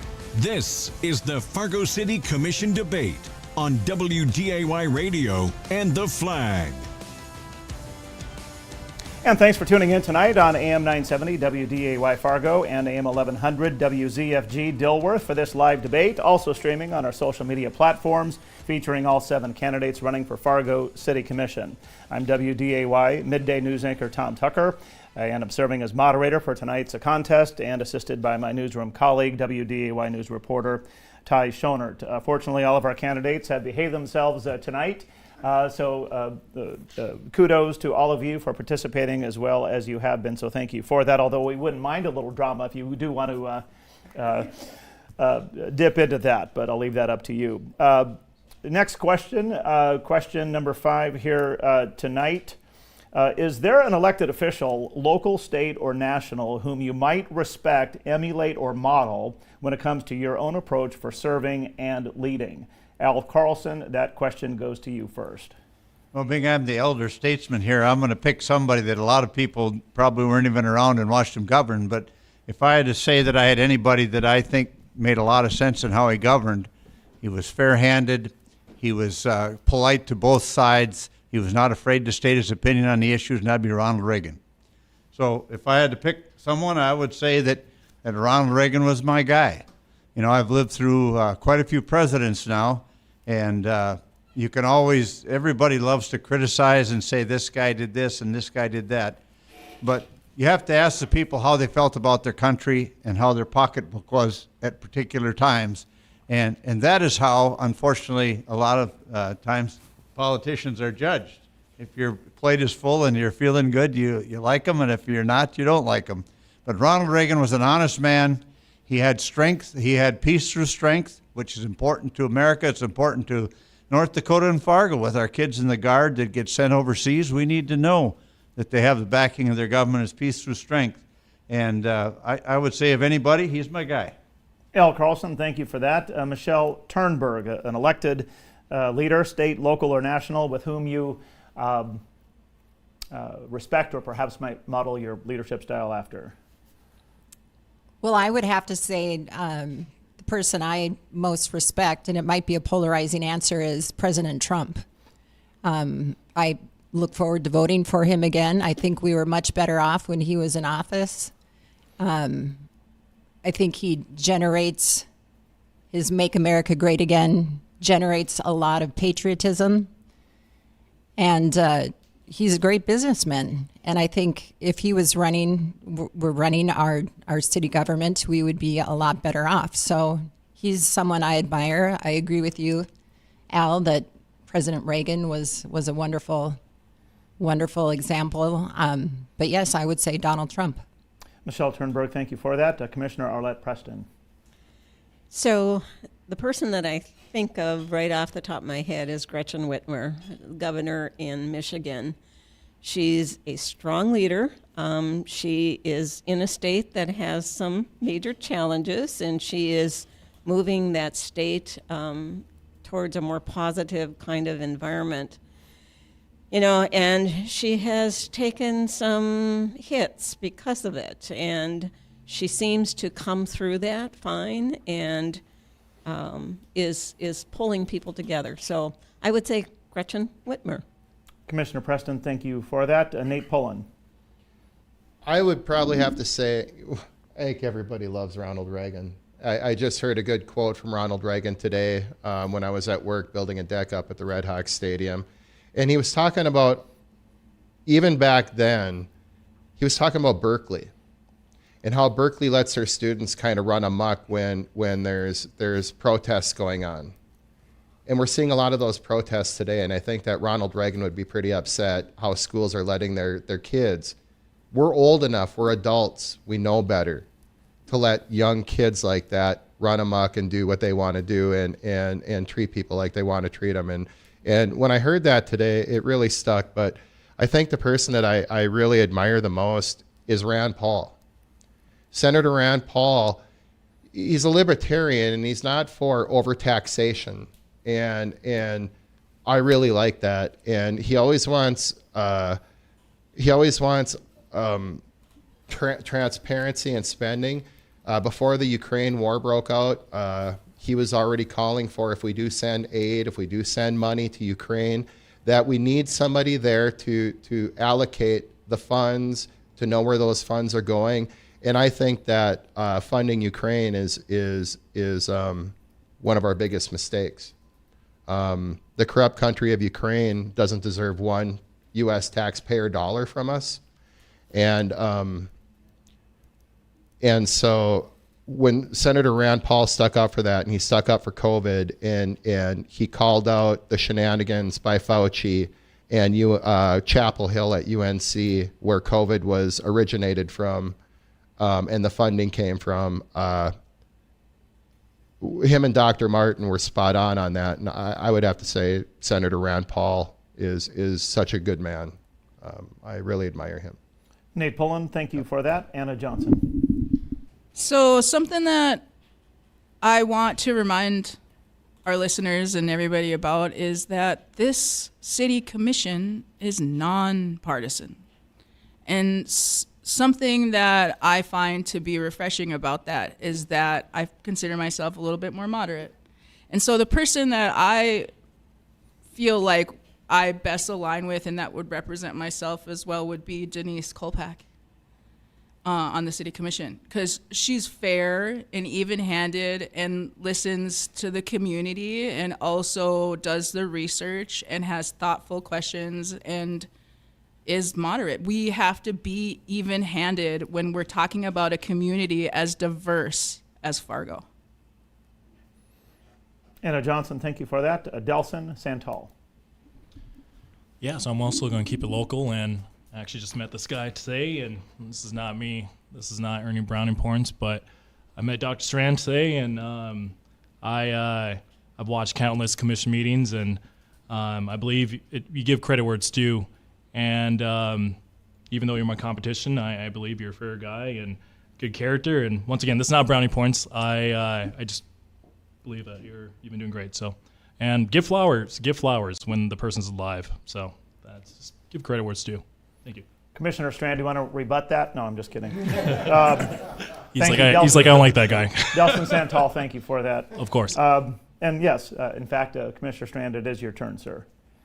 You know, I've been a North Dakotan my whole life, and I've always had this list of North Dakotans I admire and emulate and look up to. You know, on top of my list is Ed Schaefer. You know, Ed Schaefer's a decent guy. He's amicable to people with different views. He works across the aisle. He hugs people. He's honest and authentic. You know, I put him on top of my list.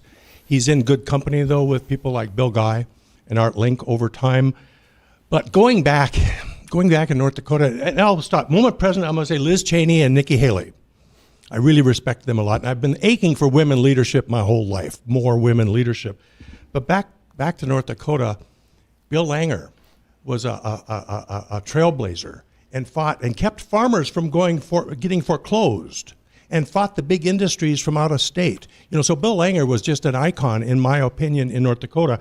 I'd also put Warren Christopher, who in the 90s, or under two presidents, negotiated a Israeli-Palestinian peace accord. This fellow from Stanton, North Dakota. Lastly, I'm going to say Agnes Geelan, the first woman elected in the state of North Dakota, first woman mayor, you know, in North Dakota. We just have a legacy of great leaders to follow and learn from. And I'll say one more thing. Someday I'll put my own name on that list, but it's not there yet. Thanks, Delson. All right, Commissioner Strand, thank you for that. Appreciate it. Moving on to question number 6. Did you agree with the mayor's proclamation celebrating Trans Day of Visibility on Easter Sunday? Commissioner Preston, you're first for this question. Sure. I think the mayor does a lot of proclamations, and we really don't hear about them until after they're on the table. However, if I was in his position, yeah, I would have done the same thing. Thank you for that, Commissioner Preston. Delson Santal. Once again, the question was, would I support the Yes, do proclamation? you agree with the mayor's proclamation celebrating Trans Day of Visibility on Easter Sunday? Do you agree with that? Listen, I mean, we're all people. I mean, I don't have any issues. Yes, I would support it. I don't have any. You are who you are. You can't stop that. So yes. Delson Santal, thank you for that. Michelle Turnberg. I would say no. I don't find that it's necessary. But then I don't find it necessary for us to be celebrating certain days for certain people. City of Fargo Day, Fargo People Day. I mean, we could go on and on with a different day every day of the week. So I don't support it. Thank you, Michelle Turnberg. Nate Pullen. Yeah, so having that on one of the most holy days of the year, I thought it was disgraceful. The good doctor, says one statement when a baby's born. It's either a male or it's a female. And mirror imaging, the constant indoctrination of our kids, whether it's at school or in the streets or on programs, I'm not for that. In any way, our children shouldn't be constantly almost indoctrinated in that way, and to think that it's norm. Drag shows with kids, I don't go for that either, and so. No, I'm not for that. Nate Pullen, thank you. Al Carlson. I would have never done that. Enough said. Like I said before, I'm all for equal treatment, but not special treatment. I wouldn't have done it. Al Carlson, thank you. Commissioner Strand. There's a lot of proclamations that get signed. I would challenge everybody to read them. See what the topics are. We'll all be stunned at some of the topics that advance and become a mayoral proclamation. Recently, we had a debate about whether or not there's a local voice that should be had about what's going on in Israel and Gaza and the Palestinians. Some people think it's local, some not. Some think it's not local. And then back to the trans issues.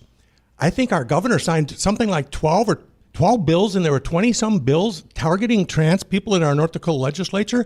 Like, okay, don't they have better things to do than work on topics they know nothing about? I'm sorry, who knows anything about trans individuals? Unless that's you don't know. I don't know. I won't pretend to know. I won't pretend to know women's issues either, because I'm not a woman. So I won't be going out and saying I know things that I don't know. So do I agree with a trans day? Do I agree with a coloring of the city hall when it's Ukrainian attacked by Russia? There's a constant plethora of topics that are going forward. What's the harm? What's the harm in an individual who feels at risk, who feels suicidal, who doesn't feel regarded and safe in their communities, that feels they maybe have to move to another state or community just to fit in and be safe? Is there any harm in saying to them, we acknowledge you exist. We maybe don't understand it, but at least we know you exist, and we're going to give you a day and pay attention. Maybe we'll learn something. Commissioner John Strand, thank you for that. Finally, Anna Johnson. Like I've been saying, representation matters, and having something for other people to have a day of visibility, whatever that may be, is important for everyone, because everybody is important in our community. Everybody. Every single person in Fargo. And that's all I got to say about that. Anna Johnson, thank you very much for that. Next question.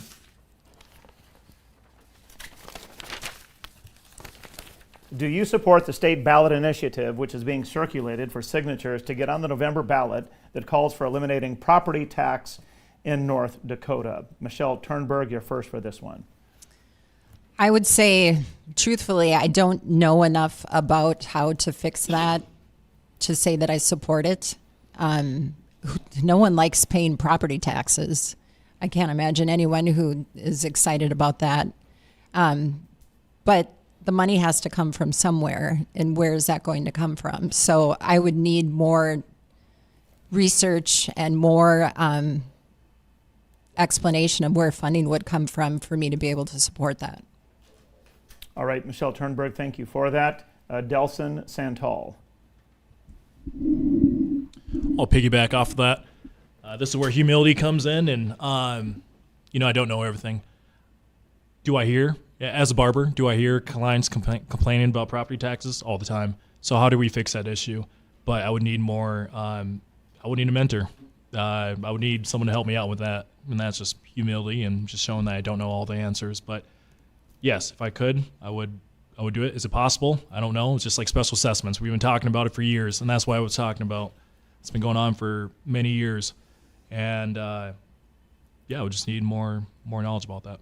Thank you. Delson Santal, thank you for that. Al Carlson. I would not support it. That's not a new issue. It came up when I was in the legislature. And if you want 94 people in the House and 47 people in the Senate to determine how much property tax comes back to Fargo, North Dakota, and says, well, you don't need all that this year, or you should have some more, or in your little town of Hoople, they say, your government just isn't non-existent. We're not going to give you half of what you had before. If you want that to be your board of directors, then you should probably support that measure.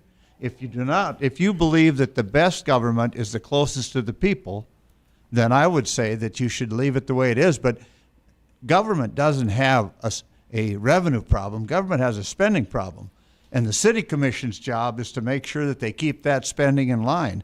And that's the job that I think that we're all applying for in our job interviews, saying, how are we going to control the tax that people like the least?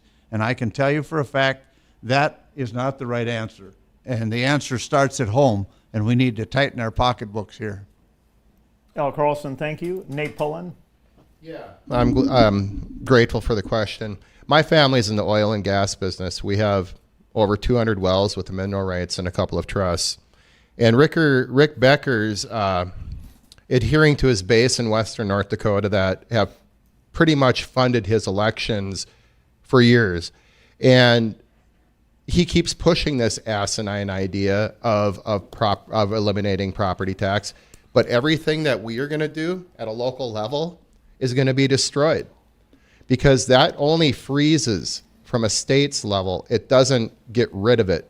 And so what happens? Well, your franchise fees are going to go up. Sales tax is going to go up. Lodging taxes are going to go up. And your property taxes are going to skyrocket. And you know who's not going to go along with this? Is the school board. The school board will never go along with this. And so Rick Becker has been trying to push this through for a long time. And he gets really frustrated when he gets questioned about it. And one thing we have to realize too is that it's a volatile market, the oil and gas industry, where this extra money would come from, that he's talking about to eliminate the property tax. It's not eliminating, it's just a freeze at where it's at right now. It's putting a cap on it. And so I'm not for it at all. And one thing we have to realize too is that around 30 to maybe 36, 37% of North Dakotans are renters. How does it help them? And so I'm against it. Nate Pullen, thank you. Yep. Anna Johnson. I don't think we can ever get away from property taxes, but the conversation to me is, how do we bring this back to it being a city conversation and not a state conversation? We want the control of our local government within our city, don't we? I mean, I think what Al said is true. We do want to be able to control it locally, and you'll never be able to get away from property taxes. It's just not realistic to me. Anna Johnson, thank you. Commissioner Arlette Preston. Yeah, no, I would not support this initiative at all. And I think if you research the Association of Counties and Cities, they're, both organizations have taken a stand against it. It really becomes an issue of local control. And as mentioned before, if we want the state legislature to determine how we fund services and what our priorities are, yeah, that would be a mess. So, no, I do not support this, and I certainly hope. I think this is at least the second time that this has come up for a public vote, and it was voted down once before. I would hope it would be voted down again. Commissioner Arlette Preston, thank you for that. Finally, Commissioner John Strand. This question is so prevalent everywhere we go, and specials, and it's awfully easy to ask these questions and to go down a rabbit hole that you can't get anywhere going. Let's talk property taxes. And I'll qualify this.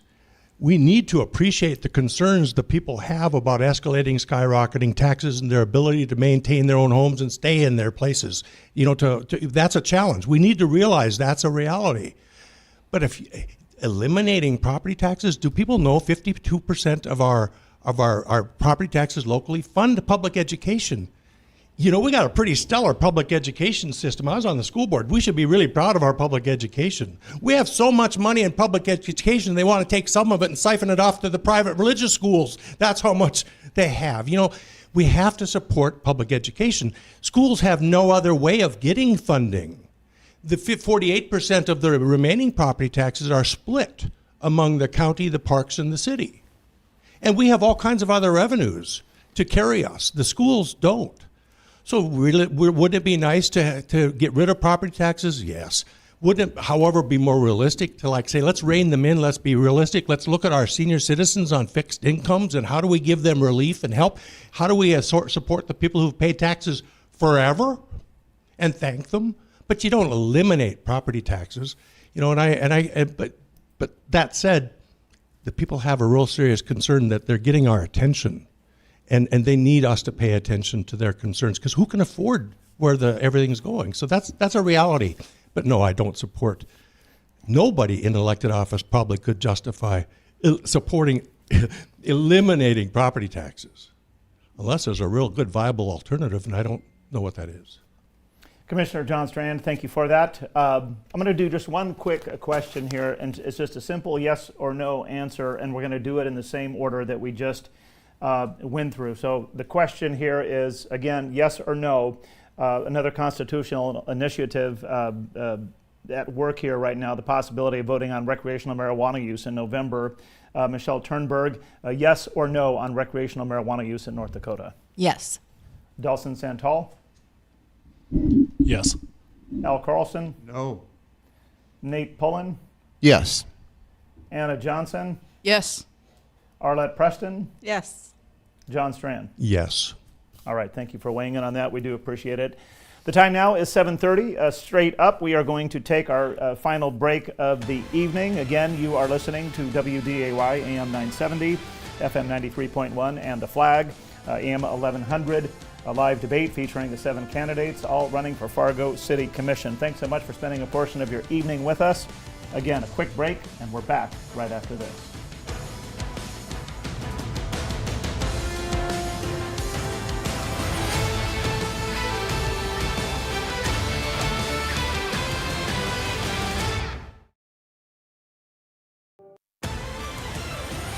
Seven candidates, 2 open seats. This is the Fargo City Commission debate on WDAY Radio and The Flag. And great to have you with us tonight as we continue to debate the issues amongst the commission candidates for the city of Fargo. I'm Tom Tucker, WDAY Midday News Anchor, along with my newsroom colleague Ty Schonert, handling this debate this evening. It's been a pleasure and a joy. All the candidates have behaved themselves well, and it's been a very informative and compelling conversation. So candidates, thank you for that. We're now into our final segment here on the night, question number 8, I believe it is. And that question is this: will you support the continuation of the Renaissance Zone and TIF programs that have been so vital to growing the tax base in downtown Fargo? Anna Johnson, you are first on this one. Wow, put me on the spot, why don't you? I don't know enough about this this particular topic to really weigh in on it properly. So I think what I would have to do is spend a little bit more time talking with the right people and getting some answers and talking with the community about it. But as far as I know, it's a good thing and we've been doing good with it. So I probably would say I would support it still. But again, don't quote me on that. Well, we're reporters and that's what we do. Anna Johnson, thank you so much for that. Appreciate it. Michelle Turnberg. I would say to that, I believe the City Commission needs to focus on the city as a whole and not just downtown or in certain neighborhoods. The current commission is comprised of members who all live primarily in one part of the city, and focus from our commission appears to be solely of that of downtown.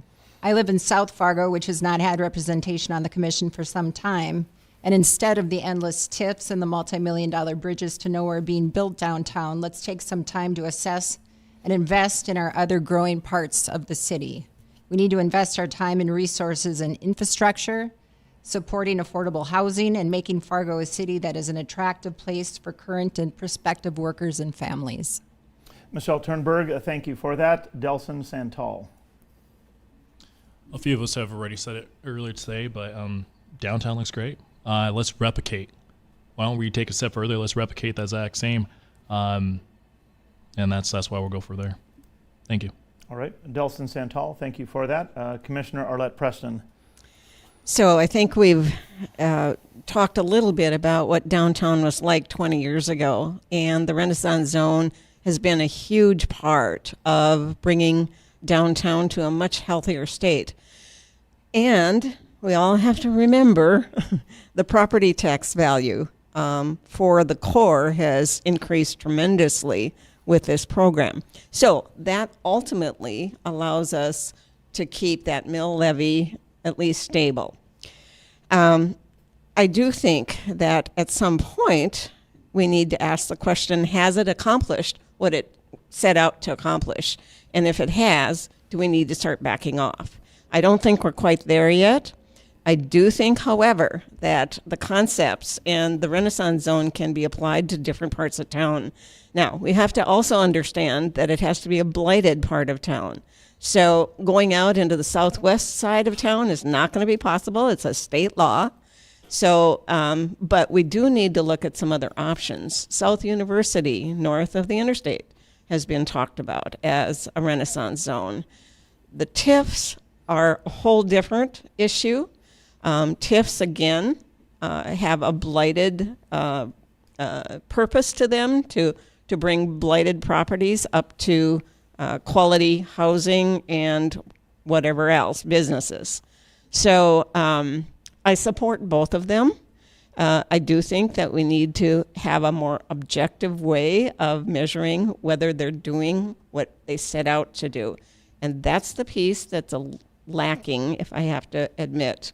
It hasn't been tracked very well, and we are in the process of doing that better in conjunction with the Economic Development Corporation. So there's some improvements that need to happen, but basically both programs are very solid.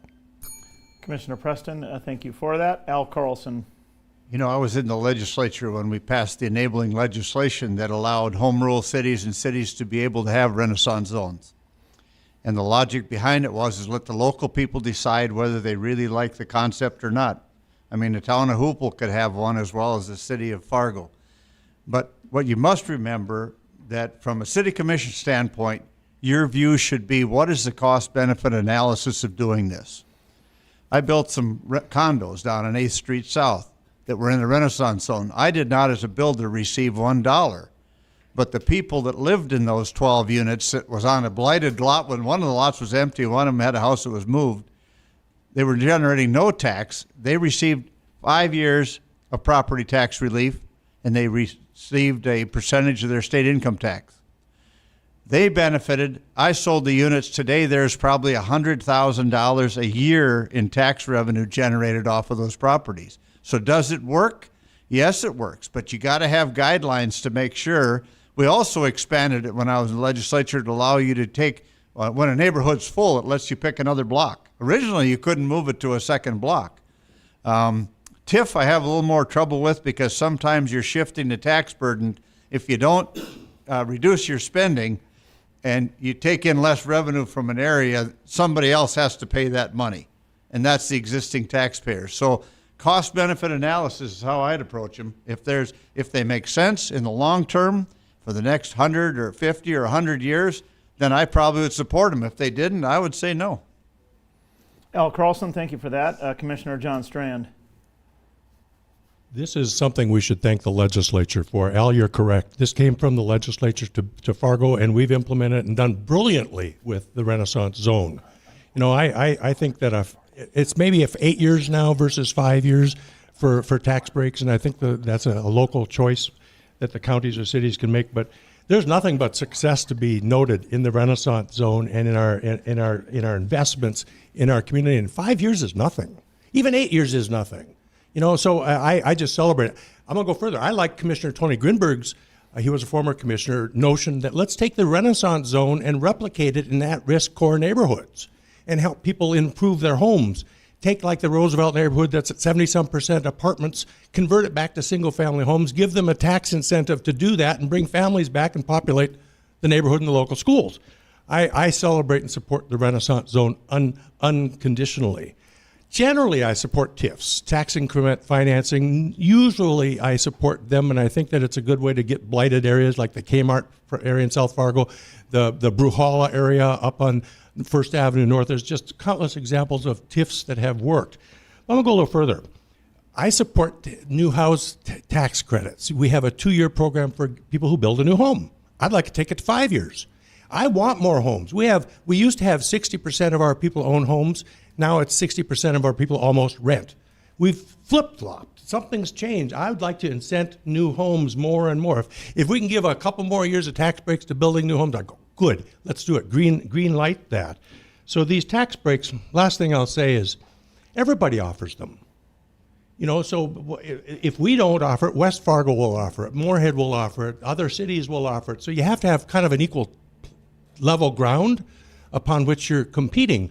If everybody has the same tax breaks, then it's the other criteria that lead to somebody choosing to move into your community. But if you don't have the tax incentives, you may lose them. Commissioner John Strand, thank you. Finally, Nate Pullen. Yeah, I like what has happened down in the Renaissance Zone, and I think that the economic development has really brought a group of people downtown that want to live there. But with the crime the way it is, all of a sudden they want to move out though too.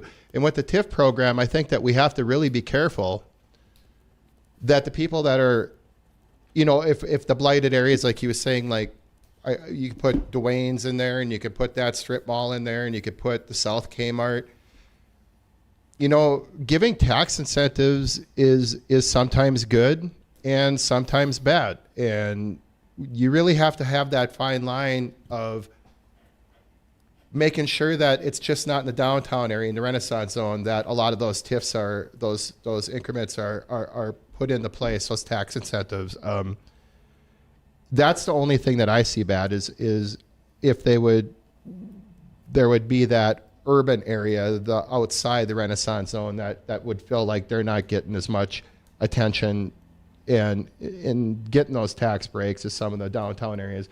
And in the downtown area, I think that maybe 3 or 4 of the city commissioners also own businesses and property down there.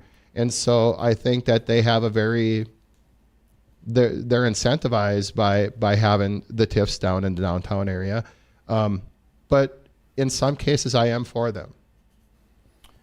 Nate Pullen, thank you so much for that. We appreciate it. We are getting a little tight on time. I think with this next question, we'd like to limit the answer to 1 minute, but it has to do with the ceasefire resolution for Gaza that was recently before the commission. John Strand, I believe you were in support of that. Maybe just give us a 1 minute thought on your position on that, if you would, please. I have no problem at all. You know, a few years back, we took a position on the Equal Rights Amendment. People said, what's your business doing with the Equal Rights Amendment? Well, we felt it was a local issue. we've took a position and passed a resolution supporting Ukraine when they were attacked by Russia. People say, what are you doing on that? That's not a local issue. Well, we did it. This notion of a ceasefire, calling for peace, calling for ceasefire. We had one resident who spoke to us that had 19 family members affected over in Palestine. We had another one with 21 family members. We have people in our medical community. These are our people. They're just simply saying, can you stand up and say, stop the bloodshed? Is there any harm in that? In saying stop the slaughter? On both sides, this ceasefire resolution was crafted by people on both sides of the issue. I don't see a downside in standing tall and proud for peace and for humanity and saying, let's get along. And if it takes a break. Commissioner Strand, thank you. Delson Santal. Yeah, so this is a great question. It's not black and white. I said this in an interview a while back. I would only support on the local side, but this is when I say this is not a black and white answer. I remember one of the commission meetings, they said that, well, you guys lit up City Hall and you supported Ukraine. I'm like, wow, that was... So I believe as a leader, you have to find the middle ground at times, and I don't see an issue with the ceasefire resolution. But I would also say keep it local as much as possible. It's not black and white, but once again, keep it local. Find the middle ground. I don't see an issue with the ceasefire resolution. Thank you. Would you support one? Yes. All right. Thank you for that, Delson Santal. Al Carlson. I would probably not have supported that. Not probably, I would not have. And it's not that I don't have sympathy for both sides of the issue. I believe that the city, we've heard of a plethora of needs of the city today. And they've spent a lot of time talking about that. I didn't see anything that came forth on a message saying, close the borders, and that would have been an awful good thing for people to have a debate on in our area. And I just don't think they probably shouldn't have done the one on Ukraine. So there's things that I believe are not city business, and I would have not supported that. Al Carlson, thank you. Nate Pullen. Yeah, so I stand with Israel. Israel was attacked by terrorists. Israel is our greatest ally. 90% of the people that live in Gaza would re-elect the Hamas government today. Hamas can surrender anytime. The leaders that are in Qatar should be handed over to the United States. Doug Burgum hit it right on the head. He said, Iran is not the head of the snake. The head of the snake is Qatar. You deal with Qatar, you get peace in the Middle East.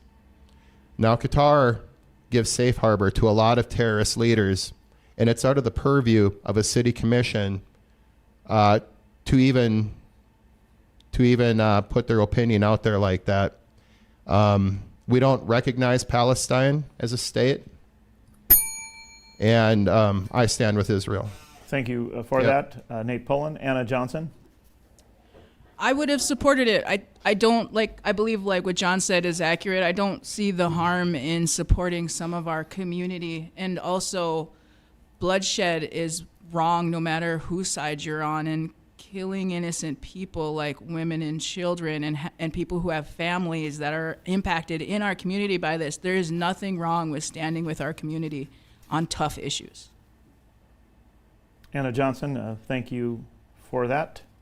Arlette Preston. Yeah, so I voted for the resolution, and let me tell you why. Personally, for me, it was an issue of watching 2 million people starving to death because of the siege that's going on.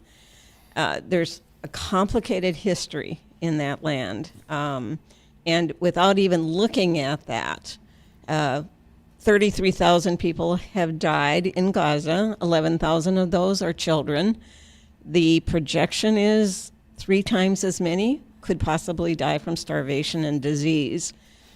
I have no problem with amplifying our community's voice in regards to stopping the violence, at least long enough for food, water, medical supplies to get through.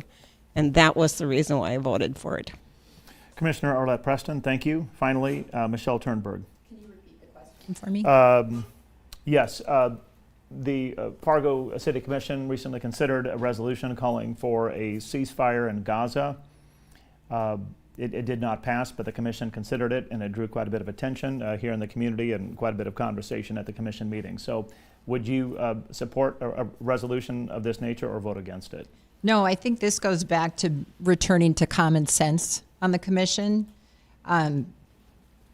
The ceasefire protests and disturbances that came up at the city commission meetings got out of hand. And yes, the right to free speech is important, and I wholeheartedly support that. However, our commission functions based on a set of rules and decorum. There's a time and place for everything, and the Gaza ceasefire disturbance, in my opinion, was a colossal waste of time and resources by a commission that can have little to no impact on a situation taking place over 6,000 miles away. The issue should have been addressed after the first occurrence and the focus redirected to the issues on the agenda. And because of that, I feel we need leaders with clear convictions who will not bow to the vocal minority in these instances when they need to enact duties that they were sworn to uphold, which is addressing the needs of our immediate community, not that one 6,000 miles away. Michelle Turnberg, thank you for that. All right, that is the end of the questions for this evening, and we will now go ahead and turn to our closing comments. Each candidate will have 2 minutes to present that closing statement, and we begin with Delson Santal. I'll keep mine pretty short and sweet, but I'm not just asking for your vote. I'm asking for your trust, faith, and belief in better Fargo. Every decision I make and every policy I fight for is about improving the lives of everyone in the city. I know what it's like to worry about bills and wonder if you'll ever catch a break.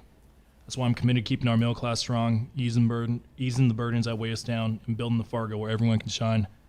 My campaign slogan is simple and easy. Tomorrow starts today. Thank you. Delson Santal, thank you for that. Commissioner John Strand.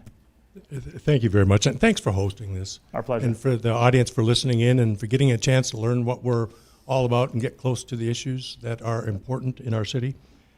One thing I'd like to clarify is, it's been said a few times, we're all downtowners. I'm not a downtowner, okay? I live in South Fargo, and it's important to have I used to be downtown, but just to clarify, I'm not a downtowner. I live in District 46 in South Fargo. One other thing, Carlson, I know a lot about Hoople. You mentioned Hoople over and over. I graduated from high school in Hoople. And Goose Johnson here was from Hoople, the grandfather of our parks districts. One thing I'd like to comment to that doesn't get said. We have challenges with behavior, and we have challenges with addictions, we have challenges with safety, and we have challenges with people getting along with each other. Nobody will say this. The biggest issue downtown is booze, alcohol. We used to have it years ago that the bars were placed around the periphery of downtown. Our downtown emptied out, the empty spaces filled with bars, and now we've got crowds of people. And I lived on Sammy's Pizza looking down on Broadway for 6 years. I know what it looks like when the bars are closing and the people are leaving. And I'm not going to be a prude here, pretend I haven't drank. Some of my worst moments in my life are alcohol related. But we can't dance around the elephant in the living room that we have an alcohol challenge in this community, and it's a big challenge. We have deaths from meth, we have deaths from opioids, and the equivalent number of those added up for alcohol. Then you look at the people, the traffic, and the crimes, and the jails, it's alcohol. So I'm just going to say we have another topic that we don't address.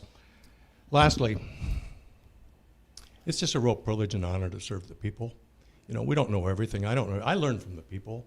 If the people have something that's important, I try to pay attention to the people, fight for the people, stand up for the people, listen to the people, honor the people.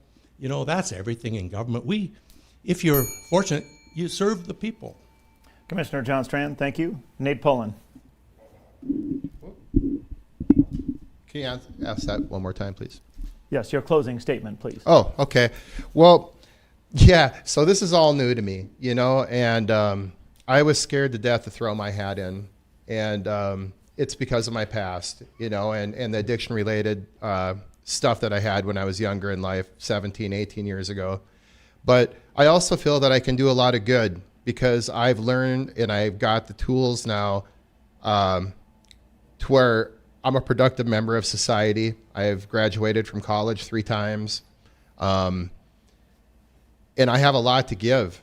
And to be completely honest with you, the only way that I can keep what I have is by giving it away.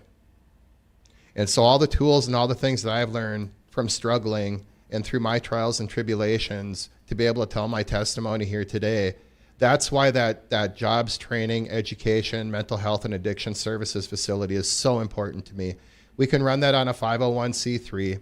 It will give business leaders a chance to invest in their city, invest in a workforce, to get some of the homeless people to be re-renters, to be reestablished with property management companies so they have a roof over their head. While they're getting their jobs training, they can get mental health services and addiction-related services while they're staying there. It's such a great opportunity, but it can only be done through a 501c3. And when we get extra money put into there, and we get private business owners and corporations from around the area to continually put money in there every year for a 10-year period, whether it's an odd or even year, and invest in their city, invest in a workforce, we have 30 to 40,000 open jobs. And so my passion runs deep. I have a really good idea to that will branch off into different areas. And one of the most important things I want to do is make sure that first responders, the fire department, and the police department get the raises they deserve, get the retirement plan they deserve, and that can all be done out of the 501c3 as well, because those issues can be taken care of from a 501c3. So thank you very much for hosting this tonight. You're welcome. Our pleasure. Nate Pullen, thank you. Commissioner Arlette Preston.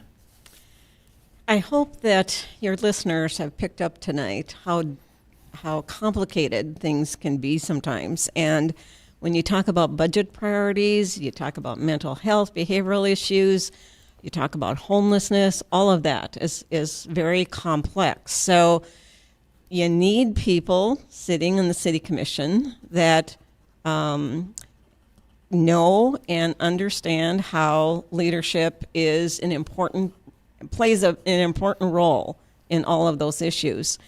So I would say again, my particular background, my experience, I've got lots of experience in both the public sector and the private sector, and I would hope that your listeners would consider that as they go to the voting booth. Let me also say, one thing that has not been brought up tonight at all is the development that happens from here on out once the diversion is in place. We have a major impact on how we grow from here on out. We've got about 40 years of growth till we hit the diversion, and then growth stops. And we have been basically financially living financially off of our growth. So we have to plan for that. And that's an issue that hasn't even come up tonight, which again takes a deep understanding of how a city runs. And thank you for the opportunity tonight. Appreciate it. You're welcome. Our pleasure. And thank you as well, Commissioner Arlette Preston. Anna Johnson. Thanks for having me again. When people see me, I don't think they necessarily immediately think truck driver. Maybe they do, maybe I'm wrong, but what I hope they think is Anna Johnson loves Fargo and wants to see it thrive. I'm proud to be the first Native American to be running for the city commissioner in Fargo, and I hope to represent a previously unrepresented population of Fargo residents as their newest Fargo City Commissioner, and I would love every one of your votes. And thank you so much. Anna Johnson, thank you. Al Carlson. Well, thank you again for hosting us. This is really a job interview. You know, there's two positions that are going to be open on the City Commission. The voters have to have a choice, and there is a philosophical difference between us. But I will tell you about what Al Carlson brings to the table, and is that I have the time, the energy, and the desire to be an active commissioner. I'm a common sense conservative. I think I have proven leadership skills from some of the things I've been involved with over the years.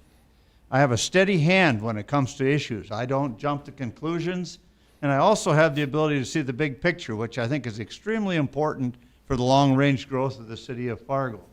And I can also disagree with some of our other people without being disagreeable, because that's an important part, is to have good, honest discourse. I think I'm a problem solver. I've proven that over time. And I will study the issues, and I will make good public policy decisions for the people of Fargo, North Dakota. Our best years are still in front of us as a city. They're not behind us, they're in front of us. I'll be a good steward of your tax dollars, and that's important. And I will make sure that you have the opportunity to talk and converse and share your opinions. And I also don't think that I will need a lot of on-the-job training, because I do understand how the system works, and I think that's a real benefit. So I would ask that you vote for, out of this group, who you think are the best two people to go forward and to help run our city into the future. And I hope that you all remember to get out and vote on June 11th. And thank you again for having us. Our pleasure again, Al Carlson. Thank you. Michelle Turnberg. Thank you for having us so much. This has been very insightful and I think beneficial to all of us. Some of the top issues I believe we need to focus on include representing all of Fargo, focusing on law enforcement and first responders, employing thoughtful and measured growth strategies and budgeting, and addressing issues such as drug addiction and homelessness. I believe that all of these issues can be addressed by returning common sense to the Fargo City Commission. For those wishing to support my campaign, I'll be launching campaign social media channels and a website this week. I hope to have the opportunity to connect with as many residents as I can in order to share my vision for Fargo with them. Thank you. Michelle Turnberg, thank you for that. And finally, thanks to all of you candidates for participating tonight. It's been a joy and a privilege to be able to talk with you here this evening. And thank you and commendation to you all for being willing to serve our good community. We're very grateful for that. You have been listening to Election 2024 here on The Flag and WDAY AM 970. I'm Tom Tucker. Thank you so much for listening tonight. It's been great having you with us. Ty Schoenert, my colleague. Any quick thoughts in closing? Great conversations. It was quick, concise, and a very respectful conversation as well. Thank you for sticking to the rules and not to ring the bell too much. So appreciate your time, and thank you for joining us in this great conversation. All right. Yeah, you were all very well behaved. Also, would like to encourage our listeners to stay with. I'd like to encourage our listeners to stay with WDAY AM 970 and The Flag throughout the election season for complete and in-depth coverage on all the issues, topics, and candidates. And I would also encourage our listeners to stick around now from now through 9 o'clock tonight for the post-debate wrap-up analysis with Jay Thomas, Scott Hennon, and Steve Hallstrom. Phone calls and emails are welcome. That's it from live in the WDAY studios in South Fargo. To everyone, have a great night.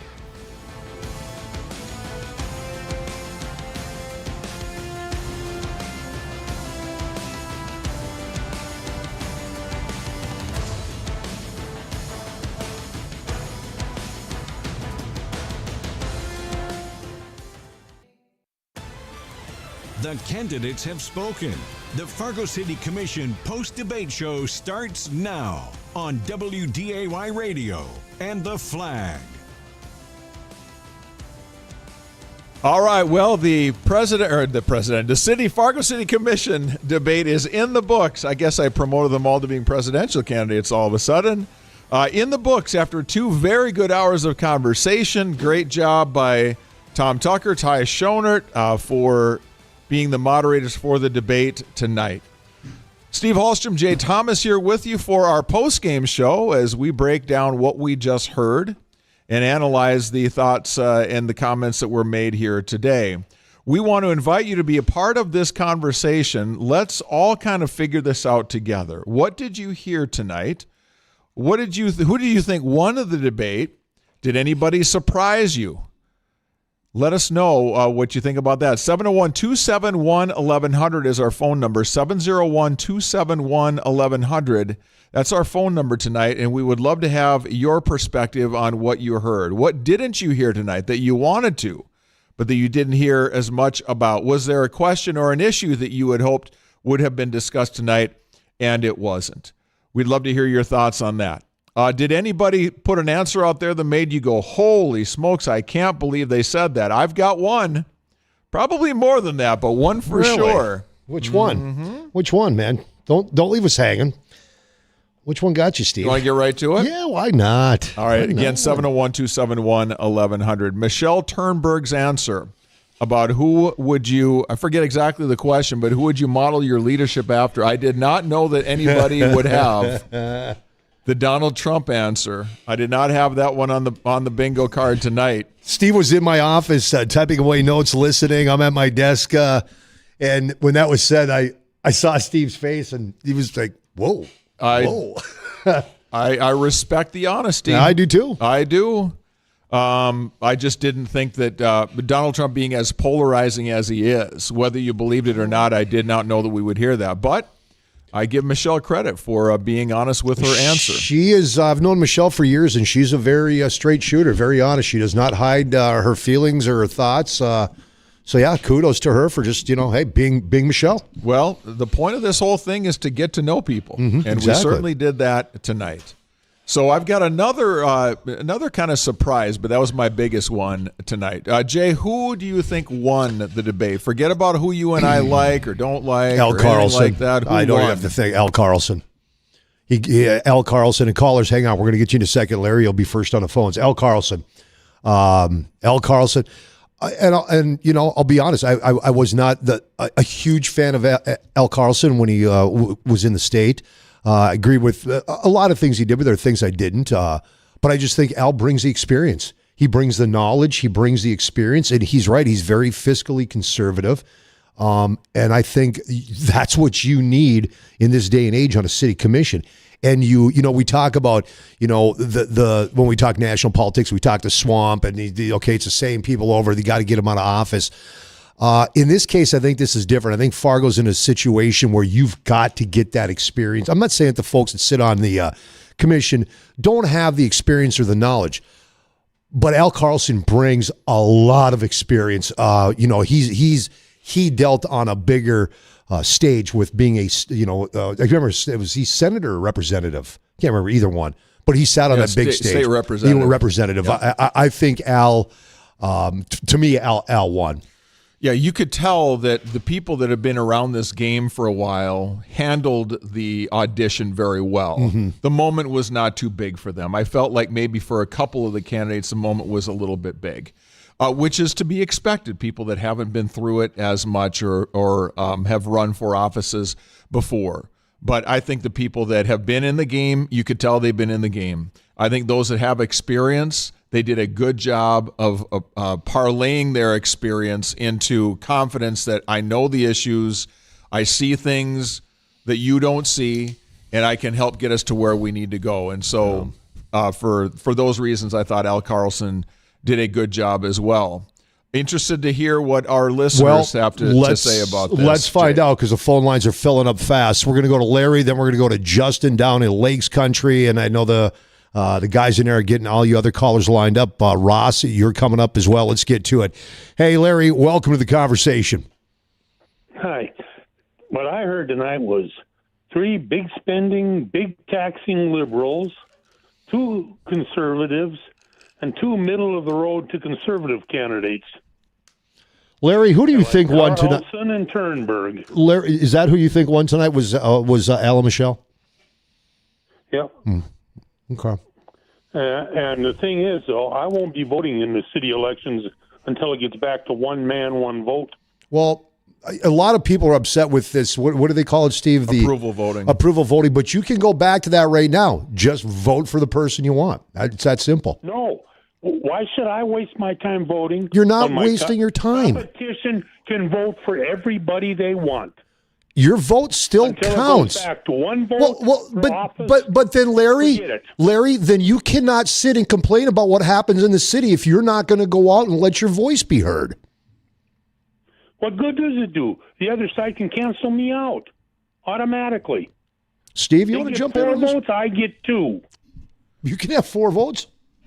I don't think either of you are wrong to have your opinion on how this plays out. I think, Jay, your point is the one that I would come back to and say, yeah, I mean, you can be upset about it and certainly be justified in not voting at all, but then you're pretty much you're basically voting twice then. You're voting for whoever you think the opposition is.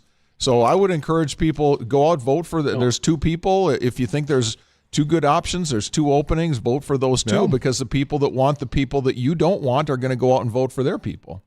So you can either be mad about it or you don't approve of the system. No, I understand. Larry, that's America. That's what makes America great. That's your choice. Larry, appreciate the phone call down the Lakes Country. Justin, you're up on the post-game show. Hey, thanks for taking my call. Thanks for listening. Well, full disclosure, I live in Minnesota, so I wish I lived in North Dakota. But I'd say who won was Al for sure. Michelle would be my second choice. Yeah. I did agree with. I thought that was bold on the Trump, like you guys did. The cringeworthy moments for me. Now, I didn't know the whole list of candidates as well as some of the folks in North Dakota do. I did not know who John Strand was. I knew he was there in the commission now, but when he said he was proud of the way downtown is, I kind of cringed and thought, yeah, I get from a development standpoint you could say that, but from a crime perspective, when somebody was two guys were nearly beat to death a few weeks ago, I wouldn't be proud of that. And comparing them to other big cities, I thought was kind of not great to do. And then the other cringeworthy moment, again, not knowing anything about Arlette, was when she said she'd model herself after Gretchen Whitmer, and I thought, okay, I've heard all I need to hear. Yeah, if you're not a fan of Gretchen Whitmer, that answer wouldn't impress you. Yeah, exactly. Justin, appreciate yeah, go ahead. Go ahead. You bet. Oh, that's what I thought of it. That's all I was going to say. Okay, Justin. Okay, so Turnberg and Carlson, Justin says, were his winners tonight. I would have to say the same thing. I mean, again, I really don't have any skin in the game. I live in West Fargo. I still spend my money in Fargo. I want to see Fargo succeed because Fargo's succeeding. We all succeed. But yeah, I would have to say Al Carlson, Michelle Turnberg if I were a resident of Fargo. I would say that I would look at it this way. I'll kind of go strongest to weakest performances, I thought, tonight. And I'm leaving my personal beliefs out of this, my personal philosophies and identities and all of that. Hang on, Ross, you're coming up. Hold on, buddy. But who showed the best tonight? I thought it was a strong night for the incumbents. Definitely. I thought John Strand and Arlette Preston showed themselves to be level-headed, even-tempered, very deep understanding of the issues. You can't ignore that when you're talking about who performed well tonight. Mm-hmm. John Strand is so likable. Yes. Very humble. Admitted 5 times, I don't know all the answers. I like listening to people.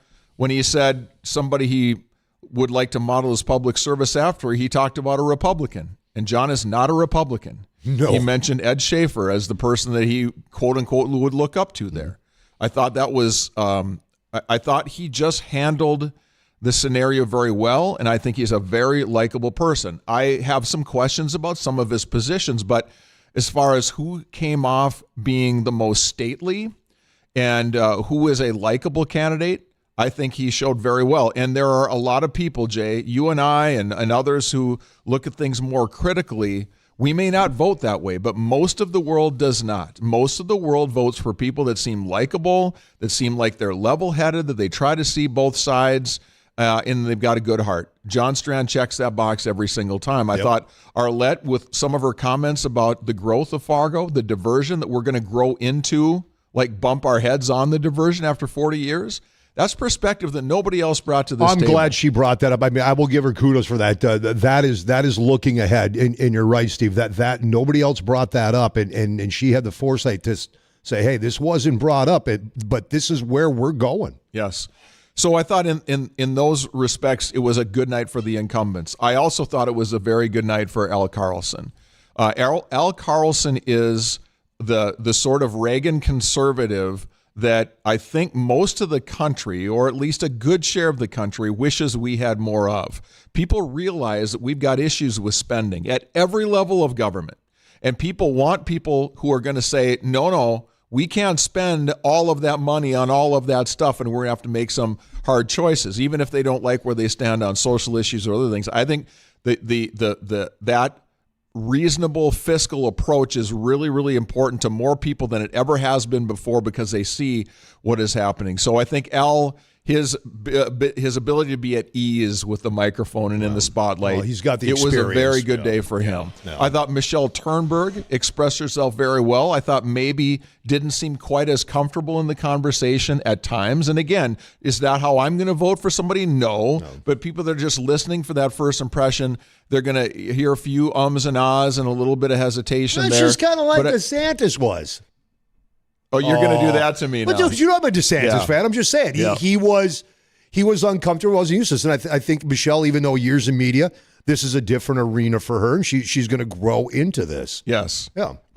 If I were advising Michelle, I would not have advised her to use the Trump analogy. Although personally, I loved it. Yeah. But I just as a strategy, she has given she's put a target on her back now, and she will be taking arrows from people in the media community in this part of the world who will be ruthless to her. They will for that answer. They will. And They will treat her like the media right now is treating Kristi Noem. Yes. Just one or little Scott thing. Hennon. It's just who exactly. Yeah, exactly. So look, I like a lot of the things that she said. But I think that if I have to look at how do you win or lose a debate, that's not an answer I would have put out there today. I just wouldn't have. Okay, before you go to the other candidates, let me grab Ross because he's been waiting quite a while to get on. Hey, Ross, you're up on the pregame show, the Debate 2024, Fargo City Commission. Go ahead. How you doing, guys? Good, First of all, number one, I'll make it quick. Number one, massive kudos to the moderators. Geez, they did a good job. They did. Yes, they did. It was impressive. Yeah. You could see you could hear the experience in Tom. Yeah, exactly. You know, I wish the national debates could go that way, but you know they never will. But number two, the next thing was two items didn't get brought up, and I'll give I'm a West Fargo resident, so I can't vote for them. But I probably, just my opinion, I probably wouldn't vote for Arlette Preston I have my own reasons, but I love the fact that she finally. I wish the debate. One of the questions would have been, when we hit the diversion on the south side, what's the plan for the future growth of Fargo? So she touched on that in the end. So that's out there. The other thing I wish they would have touched on is ask them, and this would have been a quick yes or no answer. Should the mayor of Fargo be a full-time job? Thank you. Yeah. I was thinking the same thing because I'm a person that believes, guys, Fargo has gotten to the point where that position needs to be a full-time, hands-on position. Yeah, the only thing I'd say about that is that I wanted the guys to spend time asking questions that allowed us to get to know who they were and what they stood for. And that is a good question, but it would have been maybe a question for a follow-up debate. It's not as important in helping us get to know the candidates as the other questions were. But yes, I think it would have been interesting to hear their answers. And who's to say we won't have another debate? You never know. No. Yeah, and the other thing I wish would come up in the next debate, if there is one, would be what is their opinions on award system? Yep, that's awards. Yep, award system. Yeah, and I think a couple of them touched on that. Michelle Turnberg, I thought, did a nice job on that, talking about I live in the south part of Fargo, and I'd like to see some more economic development going on down there. I think we had a couple people that mentioned something about representation throughout the city, but not in the terms of award system. You're right about that, Ross. Good call. That's a question would have been a very good one. Quickly, my two that I think won, and I guess I'm agreeing with a couple of you guys, or one of you at least, for sure Al Carlson, I think. I like John Strand. Steve touched on it, just a good man that really loves the city, been here for 54 years.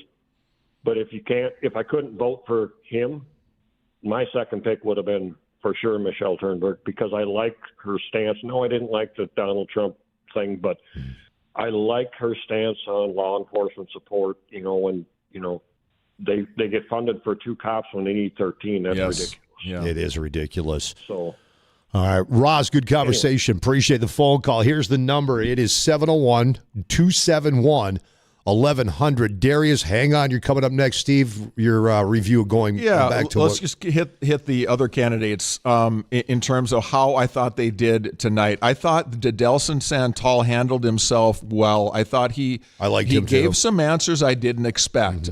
For the only person of color on the whole panel to say, look, I don't want to get a job because I'm an African American. I want the job because I'm the best guy. that to me shows a level of maturity and like, let's go. I'm going to roll up my sleeves. I don't want anything handed to me. I'm going to go out and get it. I like that too, and it also shows that hey, look, it's even as a black man, African American, he's still saying, look, I don't care.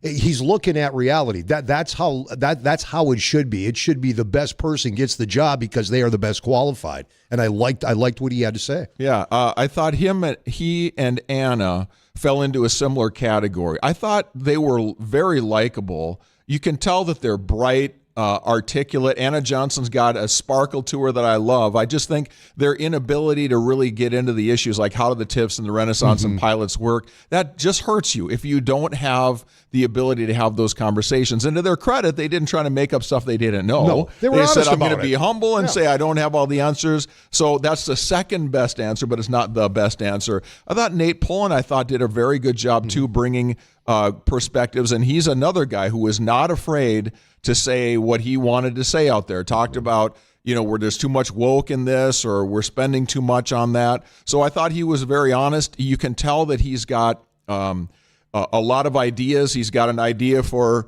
a nonprofit organization that can do a lot of things. He talked about that a lot. I thought he's a gentleman that has been through some things in life. Yes. He was honest about that. I probably wouldn't have spent as much time on that as he did. I would have glanced off of that and then got to here's where I'm at, here's where I'm going, here's what I'm going to do. Here's what I want to do with my experiences. Yeah, but I think he's trying to say, look, I've been through some stuff, and I think that gives me a unique experience. So my rankings are probably those three at the top, and I'll kind of let other people decide. But I thought those three were very even tonight, to be honest with you. The two incumbents and then Al Carlson. And then I thought probably after that, some form of I think Turnberg was next to me in that group, and then Pullen, and then Santal and Anna I would put probably in that next level. Look, I'm glad they're all involved. Very different people, different backgrounds. I'm glad to see different people. It's a good bunch of people get that are involved running there. It's a very good pool. And what you noticed about this, I know, Carl's, hang on, I promise we're going to get to you.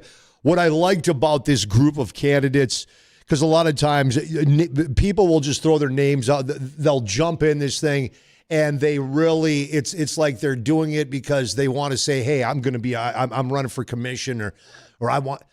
These people that were here tonight that are running for these two seats that are coming up in Fargo, doesn't matter where you stand when it comes to how they stand, whether you agree with them or disagree with them. But you have 7 people that, listening to them tonight, they really have a love for Fargo, and they're not in this for themselves. They're in this because they want to do what they think is best for Fargo. It's not for them. It's for the city. We got it. I think you're right. I don't think there's a lot of ego trips in this panel tonight. There's not. Darius, thanks for hanging on. You're up on the post-game debate show, pre-game. No, this is post-game show. What do you got, man? Hey, guys. So I'm a South Fargo resident. I have 2 kids. And one thing in my neighborhood that's concerning amongst a lot of parents are, our kids going to school. And I wish this would have gotten discussed tonight. Maybe you guys could talk about it on your show with one of the candidates. But the idea that, our kids can talk to the teachers or the principal and ask to be referred as different pronouns or the opposite sex that they are, and the school feels that they're under no obligation to inform the parents about that. That is one of my biggest concerns, having 2 kids, being a parent myself. There are was not talked about tonight. Well, here I think one of the reasons why, and I'm with you, Darius, I look at what is happening in our schools. I still think our kids get good educations, but I do sit and say to myself and go, you know what? I'm glad our boys are growing up and gone. That as a parent, I have to deal with this. The problem is that is not a city issue. The city does not and cannot get involved in that. That is completely separate. The school district, the city has no say over what the schools do. But I get your frustration. You're not the only one. There are many, many parents that feel that way, and that's why it's important for you parents. When these school board positions come up, get out there and vote. Yeah. That's the only way you're going to change that. Glenn, you're next. Hi, thank you guys very much for putting this on tonight and the professional way you did it. But like was said earlier, the national people could take a lesson from your people. Thank you. The one thing that concerned me a lot about Arlette Preston kept saying that she is the expert. She is the expert. And during the COVID thing, with the mask issue, I presented to her a number of studies that showed that masks did nothing. She wouldn't even look at them because she was the expert, and yet she was locking down the city. That is her attitude. You can't talk to me. I'll let you talk to me, but I'm not going to do anything because I'm the expert. And when you look at who her person that she models herself after, Gretchen Whitmer, that's Gretchen Whitmer in a nutshell. You can't tell anything to her because she's the expert. Yep. And I'm very concerned because, yes, she came off more professional and polished because she's been doing this for a long time. And the only three that have done this for a while are Al Carlson, John Strand, and Arlette Preston. Right. The other people are new to it. Even Michelle Turnberg giving the news on TV or radio is not the same as being asked questions and coming up. And so I'd be very concerned that the people listen to how they're going to really listen. John Strand, yes, he'll listen to you, but he doesn't do anything. He just agrees with you. But he never changes his mind. He's still going to do what he wants to do. And so you need to look at what do you want in a city commissioner, and what do you want them to accomplish for the city, and do you want our city to continue to go down the road where homelessness is encouraged? John Strand signed a letter encouraging people to come from Florida up to Fargo because we wouldn't reject them. I'm going, really? Yeah. So people need to look beyond how smooth someone can talk. Yeah, we don't need to be. We can't handle the homeless problem we have right now. And the last thing we need our city leaders to do, or anybody for that matter, is inviting more of the issue up here and adding to the problem. Glenn, before I let you go, there's two seats. If today were the vote, who are your picks? Michelle Turnberg and Al Carlson. There you go. Glenn, thanks for listening. Appreciate it. If you want to be part of the conversation, the number is 701-271-1100. Jay Thomas alongside Steve Hallstrom. One more. Steve, when do we have to break, guys? Anytime here in the next few minutes. All right, let me grab Rick here. Rick, thanks for hanging on. You're up on the postgame show, the Fargo debate. Hey, thank God for the flag. You guys do a great job informing people, and tonight. Hey! What about 970 WDAY? Come on, brother. I'm sorry, Jay, and WDAY. There you go. What's up, man? But anyway, I wasn't even going to listen to this, and I started listening at. I think it started at 6, or whatever, and I was really impressed. I didn't listen to it all, but. I thought Turnberg, when she said Trump, I says, all right, because you got to remember, most of us are going to vote for Trump. I mean, who else do we got to vote for, right? I'm with you. Yeah, in the city of Fargo, I'm not so sure it's a done deal, but in North Dakota, you're 100% right. Well, yeah, I see what you mean. Yeah.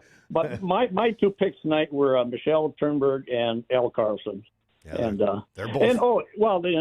Yeah, my mind was made up before the debate, Al Carlson, but I said, okay, I need a second person. So this Michelle, she did a good job, I think. But this gal the lady that's on the commission right now, she said Whitmer was her model. Yeah. Mm-hmm. Whoa, I mean that was. Yeah, that blew me away.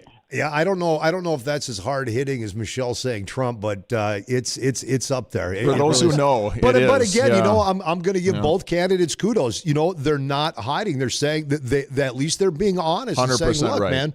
I'm not going to not say it, and I give them both credit for that. Reg, appreciate the phone call, listening to AM 1100 The Flag and 970 WDAY Radio. Thanks, Rick. Thanks, brother. Appreciate it. All right, let's break now.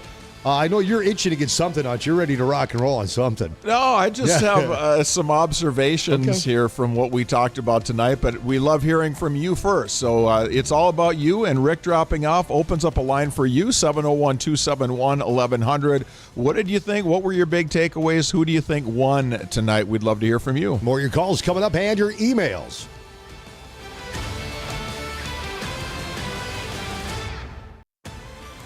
Election 2024.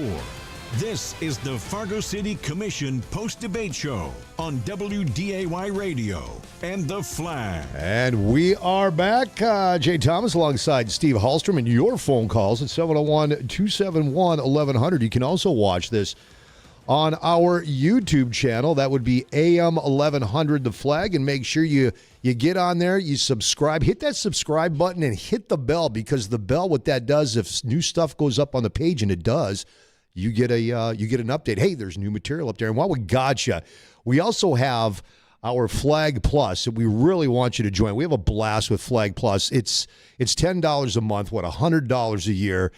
And with that, you get exclusive material. We have a show, myself, Steve Hallstrom, Scott Hedden, brought back the old Common Sense Club show. We do that once a week, and that's exclusive to Flag Plus, plus all the other material that's up there, plus specials. Just had Jimmy Fallon in town, and we ran a great deal with that. You got a VIP ticket to his performance, which was over the top out in West Fargo. And with your year subscription, you got that. So there's always deals running. So make sure you subscribe. And to subscribe to that, Steve, just go to the Flag's website. Where do you go for that? Yeah, flagfamily.com/plus will get you there. And to add to what Jay said there, I think there's something for everybody. It's certainly wired to people that are conservative or moderate. But if you are someone who leans left a little bit more, we try to have very professional conversations where we don't get into name calling or so-and-so's an idiot or whatever. So try. We try. We don't typically make fun of people on that. And so we try to talk through issues and just explain where conservative principles work and why some other ideas that have come into the fray don't seem to be as effective in actually accomplishing things for our society. So there's something there for, we think, just about everybody. Yeah. Back to it, Brad. Thank you for hanging on. You're up on the post show for the Fargo City Commission debate.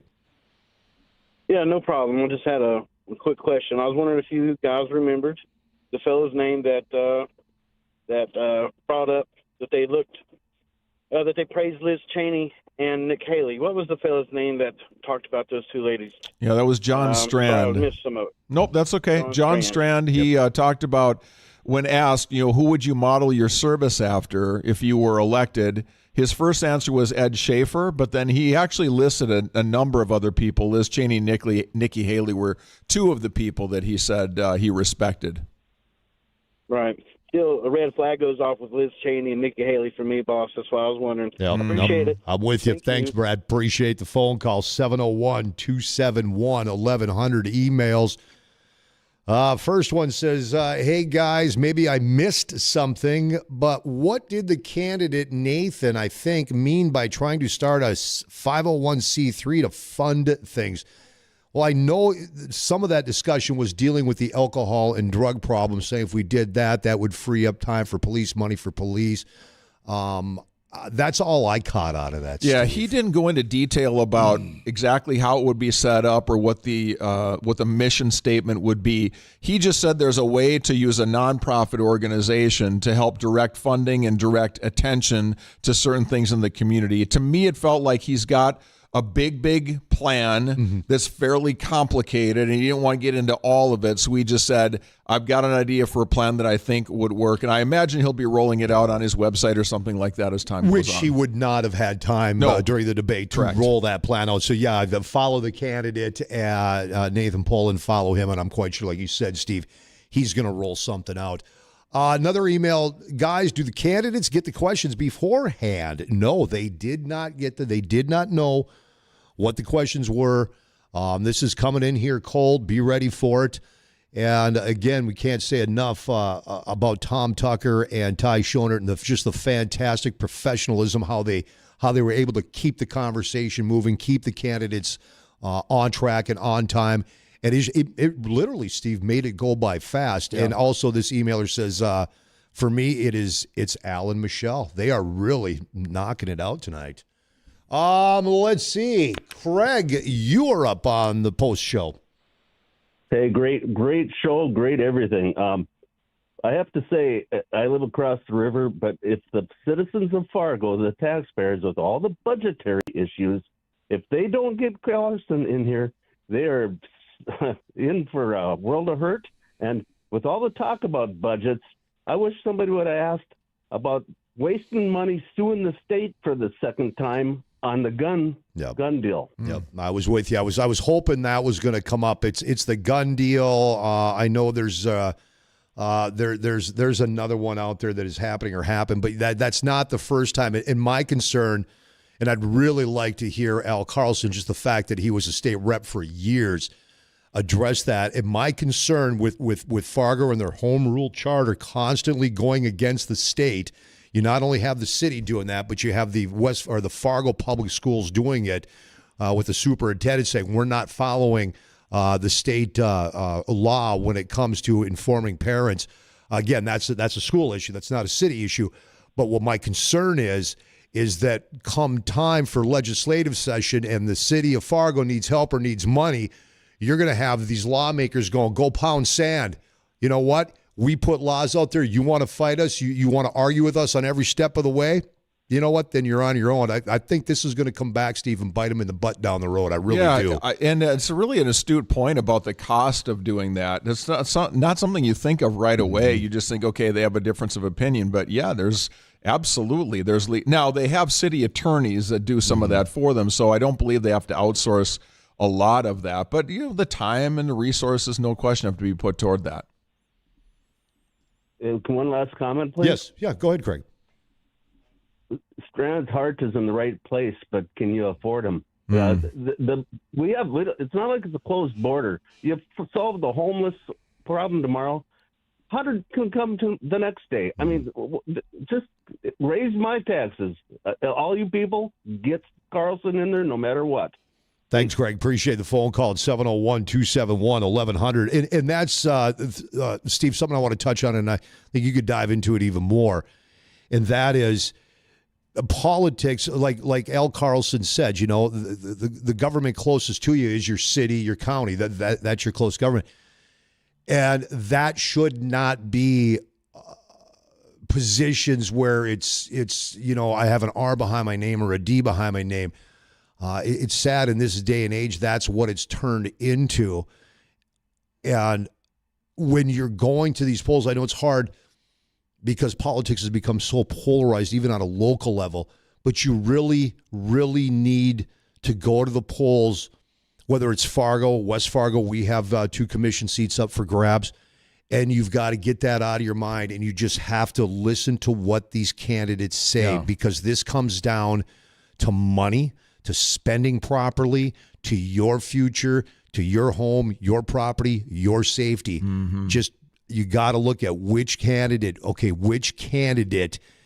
is going to be able to handle this and actually do it and work with the other commissioners. And he's right. I've known John for years, not personally. I really, as a person, I like John Strand. I really do.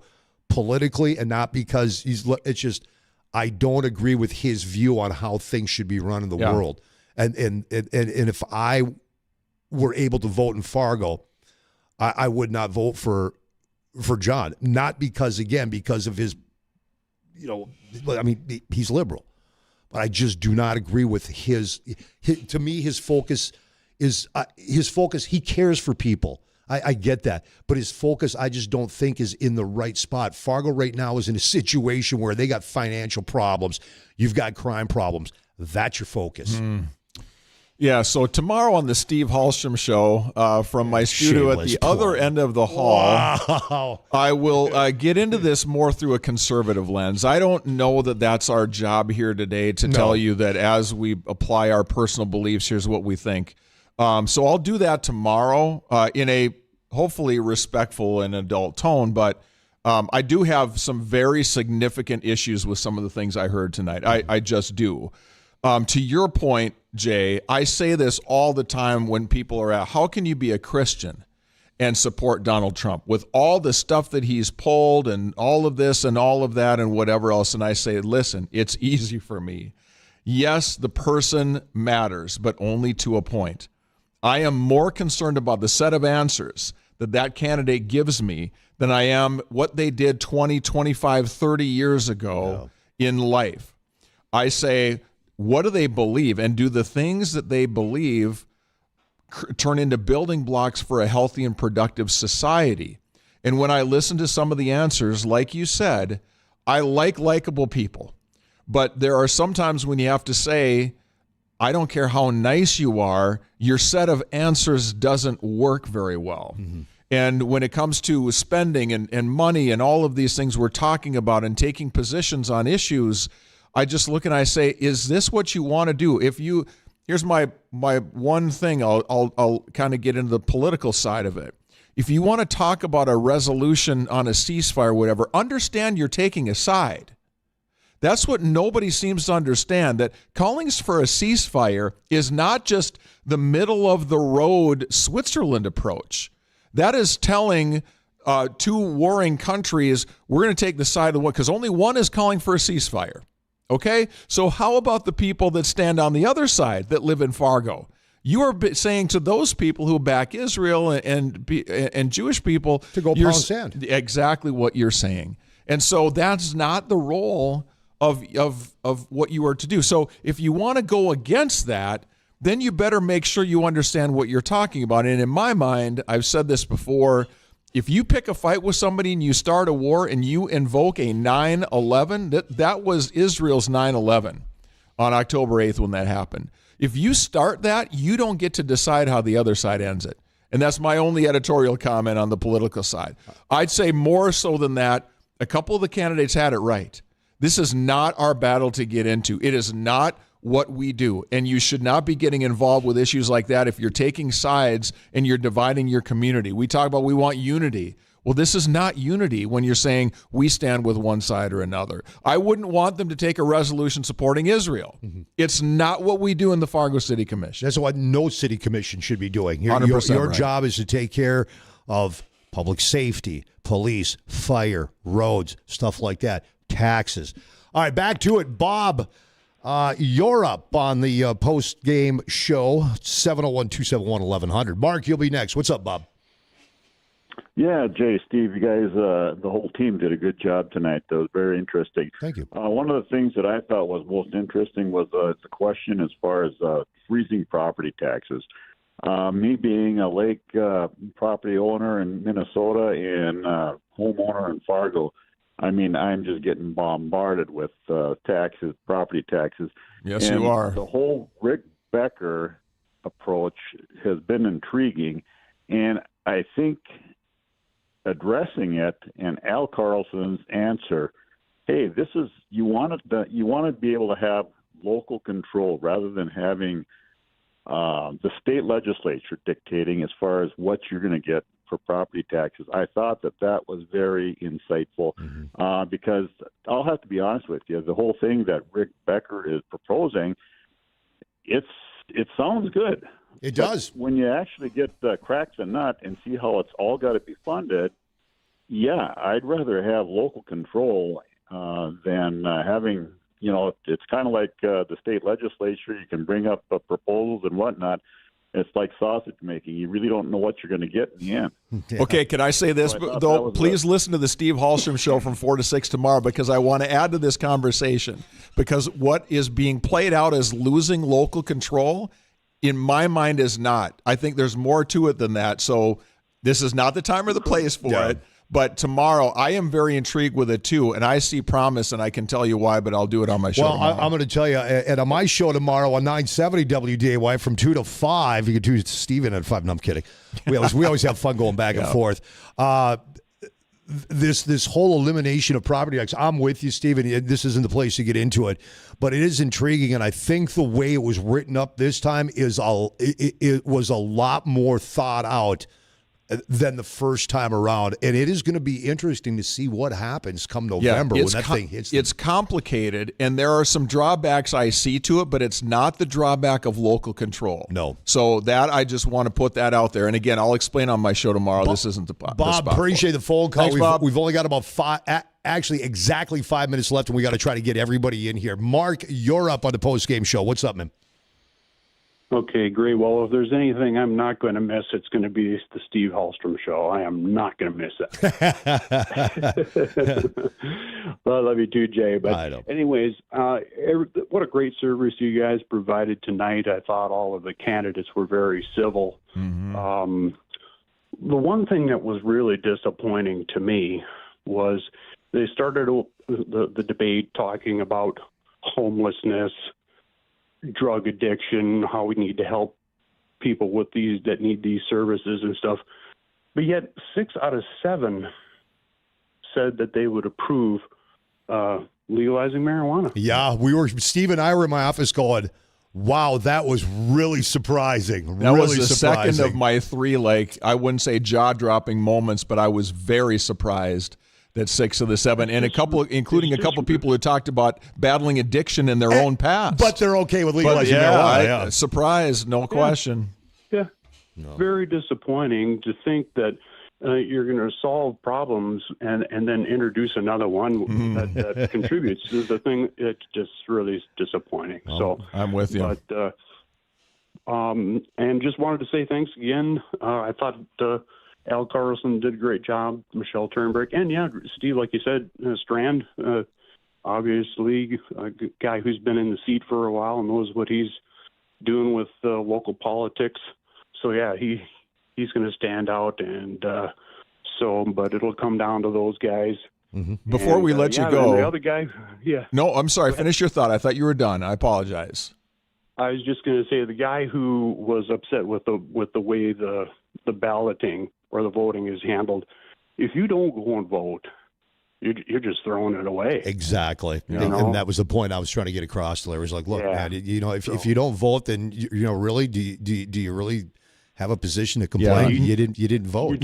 No problem ever got solved by just being mad and pouting at the world because you're mad about it. That just doesn't help fix anything. So let me throw this last one. My last kind of jaw dropper of the night. We've talked about 2 of the 3 now, but John Strand in his closing comments out of nowhere brings up that booze is the downtown problem. I know. I was not ready for that.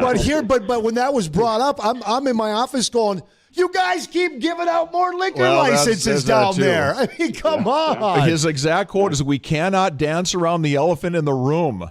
Booze is the downtown problem. I almost fell off my chair. Mark, I think he has appreciate it. a good point, but I did not see that coming. Well, he does. Mark, appreciate it. Thanks, Mark. I got 2 minutes. We got 2 minutes, Steve. We're going to get Josh in here. Josh, you're up on the postgame show. Yeah, sorry. Never thought I'd be called into a AM radio station at 9 o'clock at night on a weekday. Come see how the dark side lives, brother. As you get older, shit happens, or stuff happens, right? Stuff happens. But anyways, I think John Strand, he's going to get reelected. Don't want to see it. And then I think it's down to Arlette and Al Carlson. I think Al Carlson needs to get in there, but the way Fargo works, I think those 2 are going to go at it, and I think Strand, he'll walk in there just because of the way Fargo works. Don't want to see it, but I have a feeling that's the way it's going to happen. Josh, you might not be far off there. It will be interesting come June 11th. Josh, glad you came to the dark side and tuned in to AM. Hey, listen, buddy, I don't even talk on AM radio usually at 9 o'clock at night, so I'm with you, brother. Thanks, Josh. All right, we got about 30 seconds, Steve. It was a good night. It was a really good night. We learned a lot about the candidates that we didn't know much about. I came in not knowing where Delson Santal stood on a lot of issues, where Nate Pullen, Anna Johnson, where they stood. I didn't know where Michelle Turnberg stood on a lot of things, and boy, did we learn about all those people tonight. So I think if you're just someone who wants to be an informed voter, I think you look at tonight and you say, look, I learned a lot about who these candidates really are, and you probably by now know who you want to vote for. They all did fantastic. Like we said earlier, their hearts are in it. This isn't an ego thing. They all love their city and want to do what they think is best for it. And kudos to them. Kudos to our news team for what they did. Hey, don't forget to check out my show 2 to 5 Monday through Friday on 970 WDAY. And thanks to our production team too, who worked tirelessly today and tonight. Thank you guys. And Steve from 4 to 6 on the flag. Identity theft